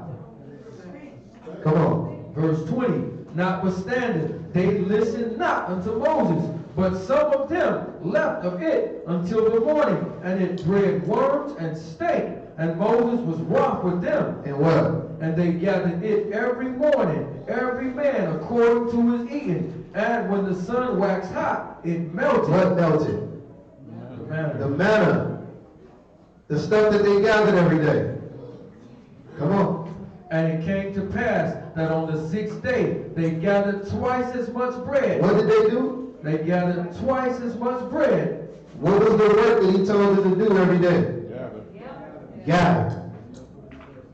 On the 6th day they did what? And it came to pass that on the 6th day they gathered twice as much bread, 2 omers for one man. And all the rulers of the congregation came and told Moses. Moses, it was 2 times as much out there. Come on. And he said unto them, this is that which Yahuwah have said. Tomorrow is the rest of the Kodesh Sabbath unto Yahuwah. So now that you've gathered twice as much, what did he say? Bake that which you will bake today, and boil that which you will boil, and that which remains. And that which what? That which remains over. Do what? Lay up. Do what? Lay up. Do what? Lay up for you to be kept until the morning. Come on. And they laid it up till the morning. And Moses baked it, and it did not stink, neither was there any worms therein. Why? And Moses said, eat that today, for today is a Sabbath. And what? Unto Yahuwah. Today ye shall not find it. So the it, every time it's talking about the it, it's speaking of the what? The manna. He said, you won't find it where? On the ground. So what was it that they laid up? Yeah. The it. It was the it that they laid up. The stuff that he said, bake the stuff you're going to bake today. Boil the stuff you're going to boil today. For what? Tomorrow, it ain't going to be out there. Lay the rest up for tomorrow. Because you ain't going to find it out there. It's going to be here with you. Right? So, in any of this, did he tell you not to cook on the Shabbat? No. What was the work? To gather. Every single time the word was to gather. And then further the point, he said, the stuff that you're going to bake today, still bake that stuff today. The rest of that stuff, you ain't got to do it all today. The rest of that stuff, do what? Put it up for tomorrow. Lay it up for tomorrow. Yahuwah wanted you to eat warm bread all week. But on Shabbat, you got to have the cold stuff. Make it plain. This is the manna. I'm going to take this, and this what I'm cooking today. The rest of it that I don't cook, I'm going to do it tomorrow.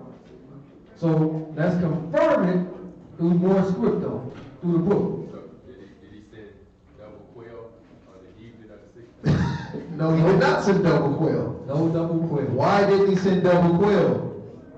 Because if he would have sent double quail on the evening of the 5th day, that would denote that the evening of the 6th day was actually the what? The 7th day. He sent you quail how many days? Every single day. So if you believe that evening to evening is the Sabbath, and you went out and gathered that thing on an evening that you considered as a Shabbat, Yahuwah caused you to break the law. Huh? Yeah, absolutely. You saying that Yahuwah caused you to break the Shabbat. Go ahead. To confirm what you're saying for those that know this scripture, Exodus 35 and 30, could you break that down? Yep, we going there. We're going there. We going there. Glad you came. We going there. All right. So what you want me to get? We're going. Matter of fact, let's get that script you're talking about. All right. Let's go there first. Exodus chapter 35. So remember with the scriptures, it's like in business, they say location, location, location. With the scriptures, it is what? Location, location, location. Actually, it is precept upon precept upon precept. One more time. Law upon law upon law. Commandment upon commandment. It's actually context, context, context. Everything got to be read in its context. Indeed. Because we can take the verse plucking and do terrible things with it. Right? Go ahead, read that. Exodus 35 and 3. You shall kindle no fire. No, pick it up at the first verse. Oh, verse 1. And Moses gathered all the congregation of the children of Israel together, and said unto them, These are the words which Yahuwah commanded, that you should do them. 6 days shall work be done. So what? Shall work be done. So he's going back to Exodus chapter 20, letting you know what is this about. 6 days shall work be done. Read. But on the 7th day there shall be to you a Kodesh day, or a holy day, a Sabbath of rest unto Yahuwah. What? A Sabbath of rest to Yahuwah. Read. Whosoever do work therein shall be put to death. So if you work on this day, you shall be what? Put to death. Shall be put to death. Read. You shall kindle no fire. You shall what? You shall kindle no fire. So he's already let us know exactly what he's talking about. He says, you shall kindle no fire. Read. Throughout your habitations upon the Sabbath day. Upon what? The Sabbath day. So again, what are we not supposed to do on the Sabbath day? Work. We're not supposed to work. This fire has to be what? Work. It has to be being made for work. This is what it has to be made. Now, you still like, oh my God, let's see. Hold that. Get me Numbers chapter 28, verse 1. The book of Numbers, chapter 28, verse 1. And Yahuwah spake unto Moses, saying, Command the children of Israel, saying unto them, My offering and my bread for my sacrifices made by fire, for a sweet savor unto me, shall you observe to offer unto me in their due season. Now, who is he talking to right here? Read verse 1 again.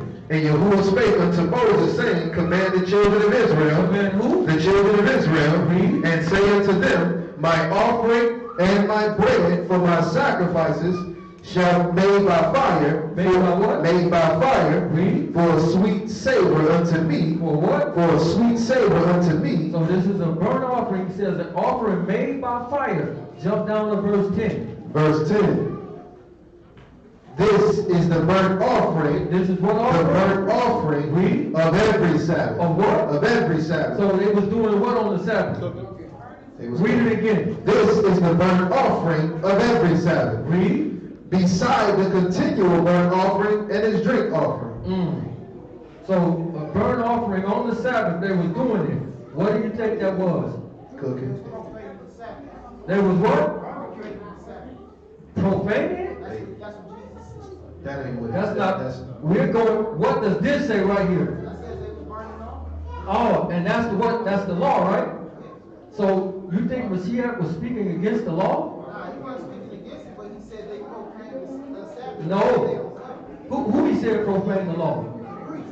This ain't about the priest. Go back to verse 1. Verse 1. That's why I read it. Read verse 1. And Yahuwah spake unto Moses, saying, command the children of Israel. Command who? The children of Israel. Hold on a minute. You trying not to listen. What's your scripture? Numbers 28:1. You back listening? Read.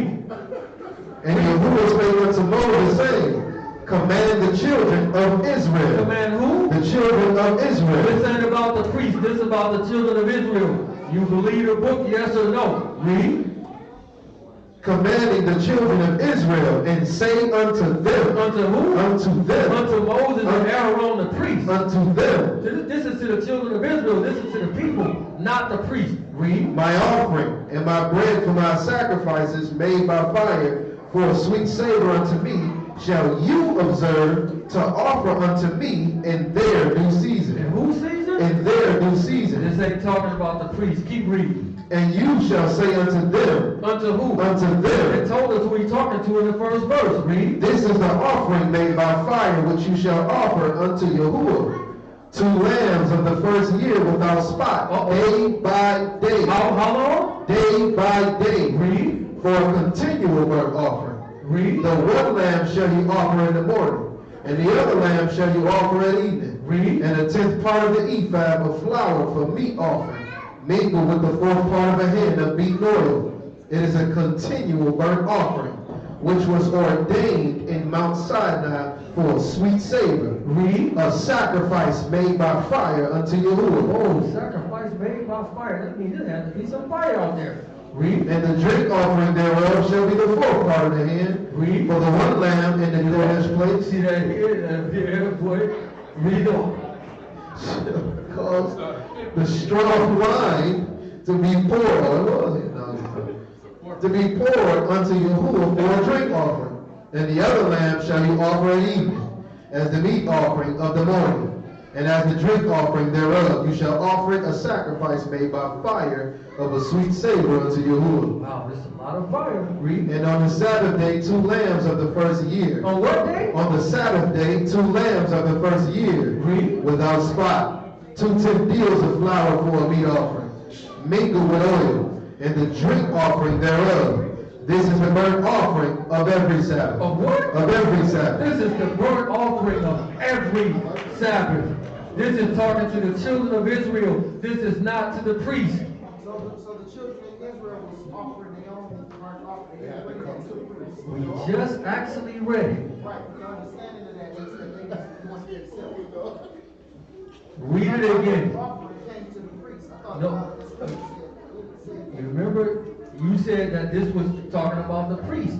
We showed that this was not talking to the priest. This is a thing that they were doing every day, day by day. Is the priest a part of the children of Israel?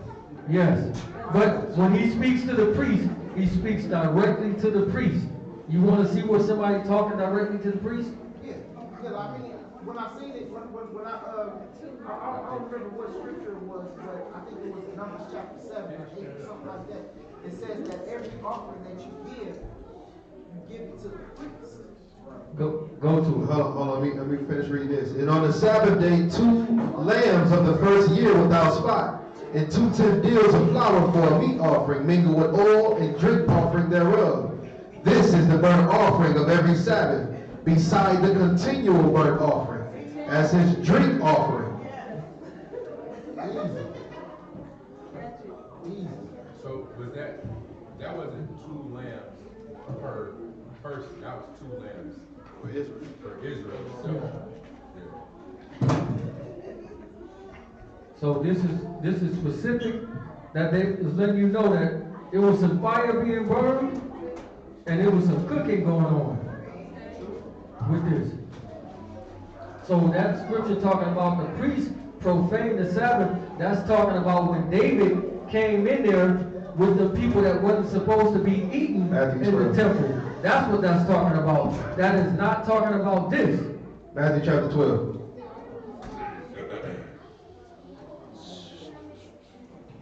So the shewbread that was supposed to be hot. It was supposed to be. It was supposed to be hot. It was supposed to be hot. Remember I said Yahuwah would let us eat hot bread all week, and then on the Shabbat we get the cold stuff? And he told you that my laws are not grievous. So since we make this thing grievous, a lot of people want to put this stuff away. They can't wait for the Shabbat to be over with because it's grievous. Hey man, all we can eat is cold cuts and cereal and stuff on the Shabbat. That's making his law grievous. Matthew 12:1 in context. And at that time, Yeshua went on the Sabbath day through the corn, and his disciples were hungry, and they began to pluck. They did what? They began to pluck the ears of corn and to eat. So they made that synonymous with doing what? Work. The breaking of the Sabbath that they was talking to them about had nothing to do with cooking. It had everything to do with them going out there to gather the corn. Right? It's before cooking even was on the table. But when the Pharisees saw it, they said unto him, behold, your disciples do that which is not lawful to do upon the Sabbath day. But he said unto them, have you not read what David did when he was hungered, and they that were with him?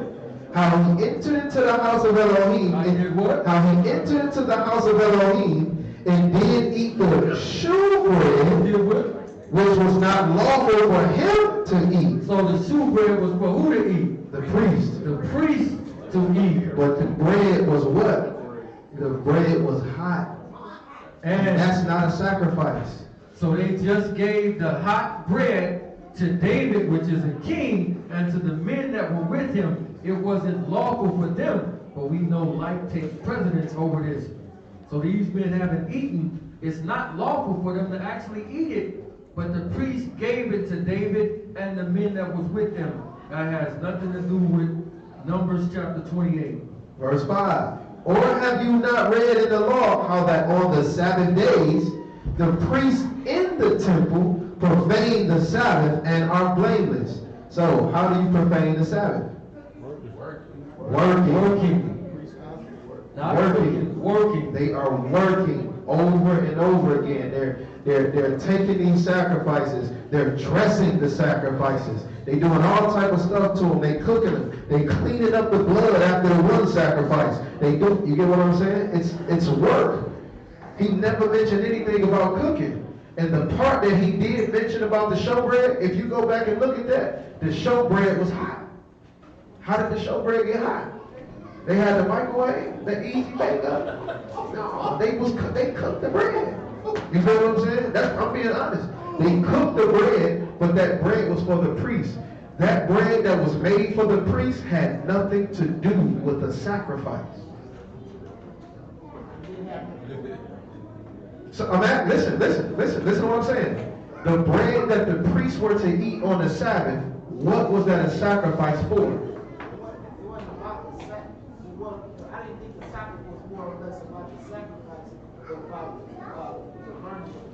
So I got you. So how did the showbread get hot on the Sabbath? That's what I'm saying. Like, I thought they pre-made it on the 6th day. So it stayed hot all night? That's what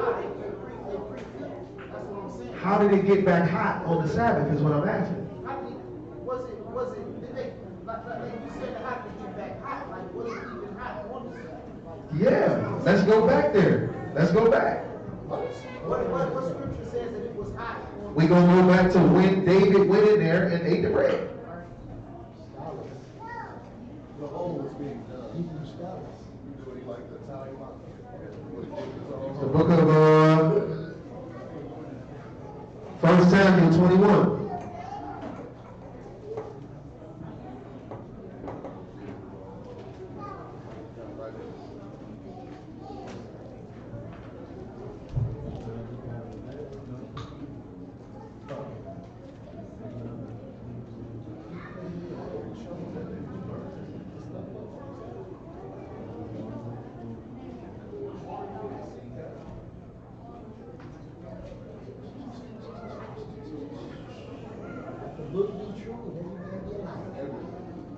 All right, 1 Samuel, read that for me. 1 Samuel chapter 21, pick it up at verse 1, and then we're going to jump down. Yep, 1 Samuel 21, verse 1. 1 Samuel 21 and 1. Then came David to Nob, to Ahimelech, the priest. And Ahimelech was afraid at the meeting of David, and said unto him, Why are you alone, and no man with you? And David said to Ahimelech, the priest, The king hath commanded me a business, and hath said unto me, Let no man know anything of the business whereabout I send you, and what I have commanded you, and I have appointed my servants to such and such a place. Now therefore, what is under thine hand? Give me 5 loaves of bread in my hand, or what is there present? So he said, give me 5 loaves of bread. Come on. And the priest answered David and said, There is no common bread. There is what? There is no common bread. These ain't no regular loaves of bread. Come on. Under my hand. But there is hallowed bread. There's what? Kodesh bread. If the young men have kept themselves at least from women. And David answered the priest and said unto him, Of a truth, women have been kept from us about these 3 days, since I came out, and the vessels of the young men are Kodesh, and the bread is in the manner common, yea, though it were sanctified this day. It was sanctified what? This day in the vessel. So the priest gave him Kodesh bread, for there was no bread there but the shoe bread that was taken from before Yahuwah to put hot bread. Hot bread. Where? In the day when it was taken away. So when he was mentioning about the Shabbat in Matthew chapter 12 on this day, right?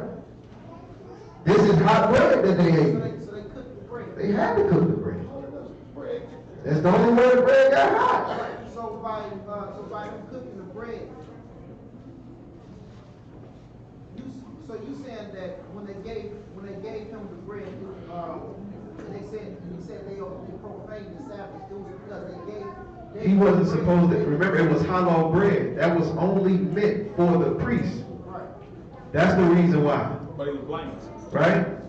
But the reason why he was blameless was because he did what? He fed them men when they was hungry. They had a journey ahead of them. You know what I'm saying? That the blameless part had nothing to do with the cooking. The bread was going to be hot regardless. That makes sense?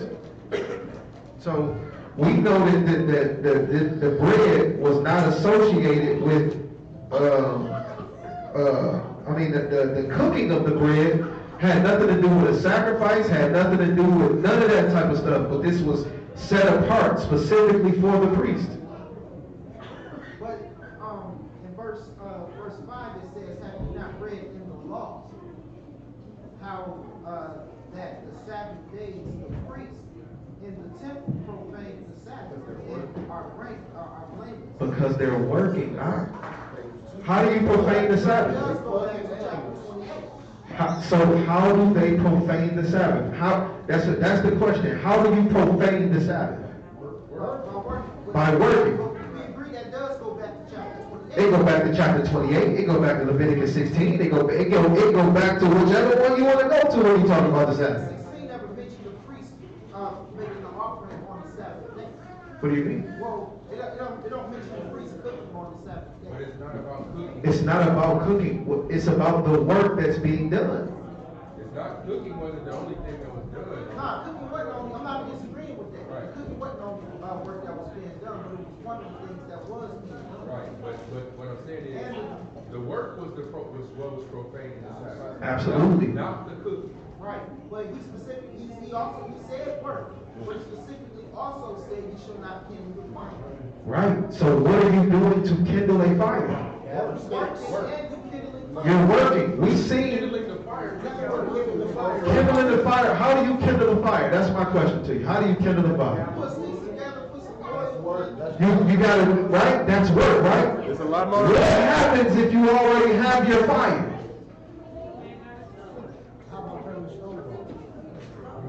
Remember, the fire that was inside of the temple was supposed to burn how long? continually. How? Hold on, wait, everybody, please, hold on. Stop. He told us that he was supposed to have a what type of fire in the temple? What type of fire? A continual fire, which means what? You're not working to make it happen. What does that mean? No, seriously. What does that mean? What does a continually burning fire mean? I'm talking about what does it mean to have a continual burning fire? That means they're not kindling it at all. Everything that they do is to ensure that this stays what?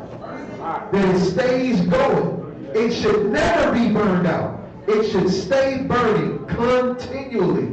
This should never go out, which means how would the priest keep the fire going? Work. What do they have to do to keep it going? Huh? No, you can't start something that's already going. What do they have to do to continue it going? They have to add the kindle. They have to do what? They got to go and gather materials to feed the fire so it never goes out. They have to continue to do this over and over. And that gathering of those materials is what? Work. You ever started a fire from scratch? Right? Hard work. When we talking about turning on an eye, that's not kindling a fire. That's not work. Whenever you start up a car, what happens in that engine? Combustion, right? There's a fire that takes place, which means that every time you that you drive here on Shabbat, do you ride with people? Do you ride with people here on Shabbat? So because you filed for that. I'm trying to nitpick that. What I'm saying is this. I got you, but all the rest of the Sabbath, somebody picked you up, right? So was you okay with them sinning? Were you okay with them sinning? That's kindling the fire according to what you say. So now, what you gonna do? You gonna turn down the light from Shabbat? You gonna turn off the heat? Are you gonna not turn the light on? Or you tired? What I'm saying, and I'm being honest with you. My feelings towards this is honest. It's not like facetious. I'm really trying to get you to see something here. There's a continual fire burning in the temple where these sacrifices took place. Continual. Meaning that it was always what? But the priest, those people that did the service on the house of the temple, had to continue to do what in order to keep it there?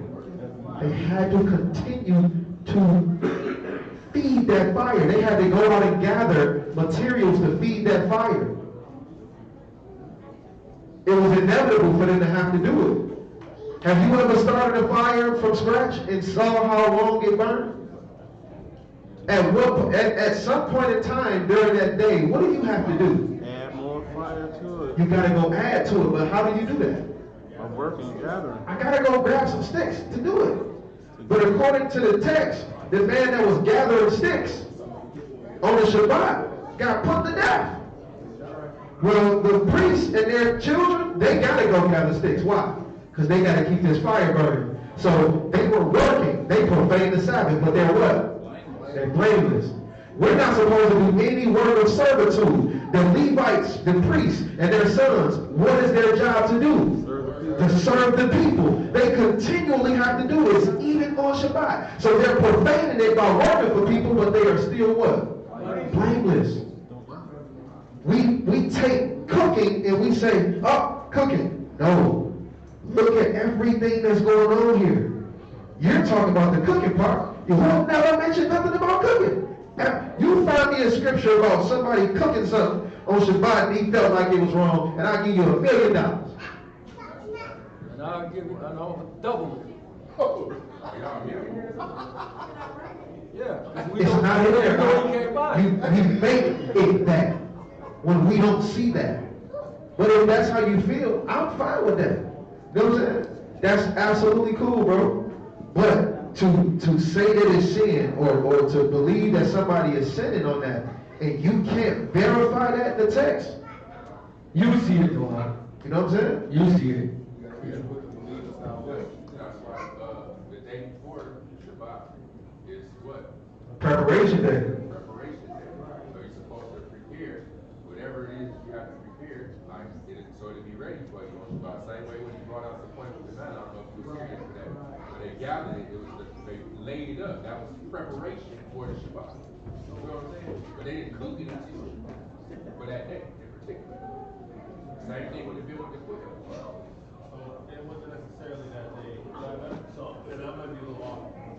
You good. The, gathering of the sticks, to keep the fire going on Shabbat, it had to be a priest to do it versus them just actually going and like gathering more sticks. Right. If you weren't a priest or the sons of Aaron and you was out gathering something, you was a dead man. But the work had to be done for the temple regardless. Like I said, the people who they made the sacrifice, right? Guess what they got to do after that? They had to clean up. Then when the other sacrifice came, because that sacrifice had to be done at evening. So guess what they was doing before that? Preparing it, slicing it up, doing this, cleaning it, all that. Guess what that is? That's work. The whole time. So their form of, like, it's like they're, I'm not going to say they're rest, but technically it's not rest. But they're, that form of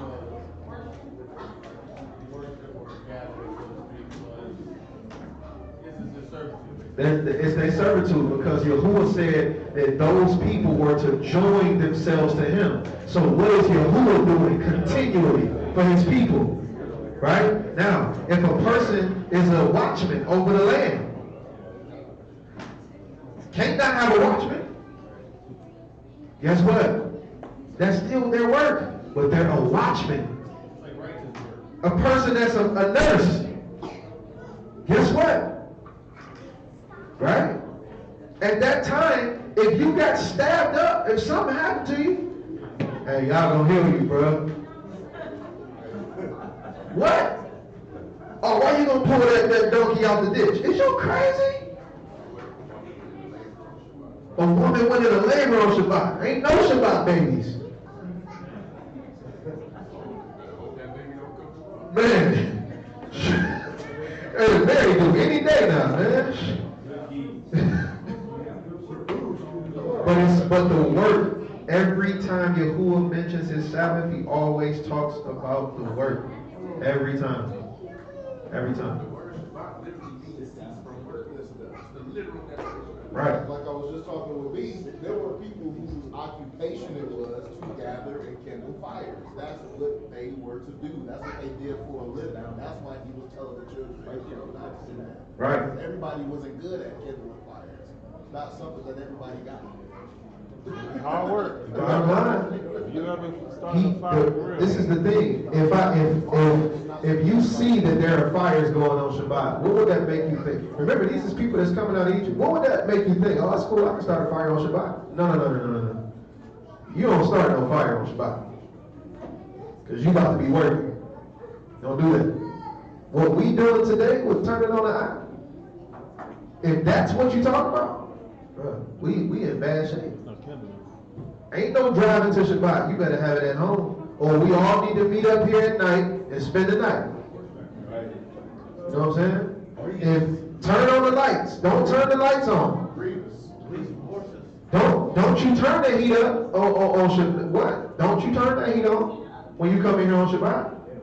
Why? Because that's a fire. It's a furnace that literally got a fire in there. You know what I'm saying? So we gotta take the scriptures for what they are. Every time he talk about the Shabbat, it's concerning work. You ain't gonna never find in there they was cooking.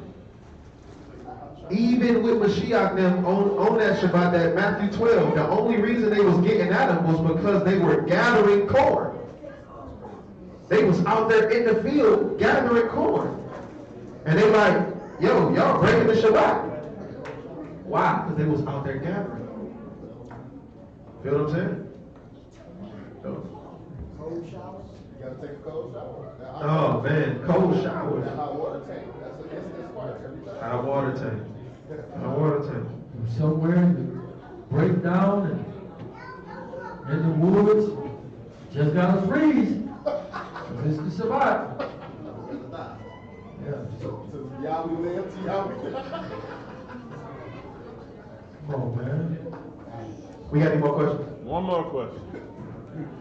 Explain in further detail what the scripture means in Isaiah 58 when he said to afflict your soul. Man. What does afflicting your soul mean? What does... That's Brandon. He just went through Isaiah 58. Ah. Literally. Call me later, man. Brian, is that Brian? Brian Moore is Brandon Hezekiah. Yes. Shalom, Bob. Call me, man. I'll go with you. That's it. Not now. No one that kindles a fire in your phone and it starts ringing. It's that electricity. It starts sparking. Yo, man. Serious. That's serious. It's electricity. And you don't want to ignite the killing the fire inside of me because I'm mad. All right, man. Y'all chill. Relax. No pun intended. All right. That's it? We good? We literally good? No questions? Did you? Sure. The sister she emailed some questions. The sister. Oh. This was also mentioned to me, right? And I'm gonna mention it. So during Shabbat, it's very rare that we've had a Shabbat. Very rare that we've had a Shabbat not go into sundown. Very rare. Because we teach a lot. Right? We the ones that got butts in seats for hours and all that, remember? We them people.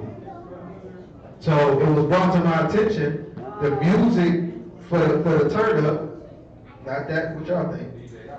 DJ Ock normally starts the playing of that music during sundown. Right? So just to let y'all know that. Shabbat be out the door. More times than not. Should we be eating during Shabbat? You eat before you get here. Oh, yeah. Yeah, we should eat on Shabbat. Right. Oh, you just to speed up.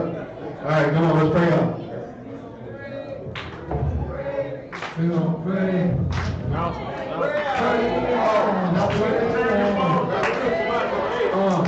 on. We're going. Come on. Pray out. Oh, ladies out. Remember, Purim is coming up. Make sure that if you were volunteered to have your stuff, that you have your items. If you don't, please let us know so we can have time to get that. We will be here on Monday evening, getting everything together for the food and clothing giveaway for our bags. 7 o'clock. It's fine for everybody. 7 o'clock, we'll be here on Monday preparing the bags for the food, for the giveaway to the homeless for Purim. And we'll be going down to Detroit Rescue Mission on Tuesday to give away the food on 3rd. Then on Wednesday, we'll be here at 7 o'clock for our gathering to eat and fellowship amongst each other. So govern yourself according to that. I think that is good. And then if you have not, please, if you have not given your name to travel, you can email Chosen Seed if you are looking to be on the official membership roll. Please make sure that you let us know by email or in person. You can let myself or Travis know. And then I think that is it. You can turn your clocks up an hour or two. Yeah, tomorrow is daylight savings time. It was an hour now. Not in the car. That's true.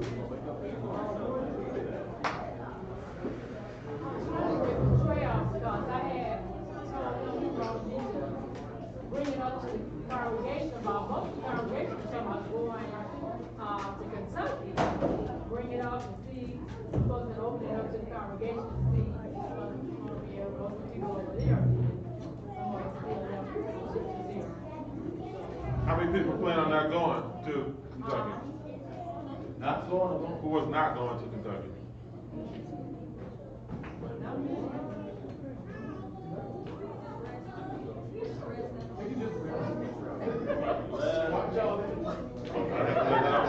Travis and I'm afraid we're going to Wait, who not going to Kentucky? Eric, you teaching? That's about it. All right, Wow. The most traveling man around here ain't going. I said the most traveling man around here ain't going. That's it, then all that's clear, we'll go ahead and pray on now. Our Yahuwah, Father, we thank you for another Shabbat day. Father, we thank you for the words of life. Father, we thank you for giving us understanding of stumbling blocks, Father. We thank you for your word of truth, Father, has broken down to us, Father. We ask you to give us hearts open to hear what thus said Yahuwah through the scripture, Father. We thank you for life, health, and strength, Father. We pray for those who are sick among us. Continually, Father, we ask that you send your healing wings to them and be with them. Those who are away from us in the armed forces, Father, we ask you to give your protection around them, bring them back safe to us, Father. Father, we ask you to be with those who prepared the food today, make a nourishment for our body. All these things we ask in the name of Yahushua HaMashiach. So be it. So be it.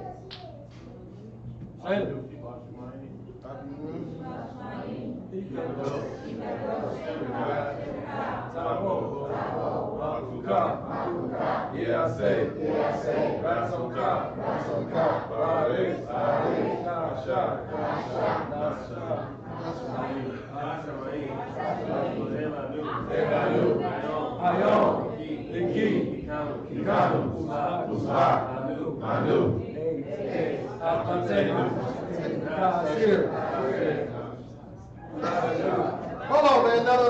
We're not about to play y'all like this. No. Come on. Come on. We're not about to play y'all. B, come on, man. We tried. I'll be new Shabbat. Come on, man. Shayla. Can I do it?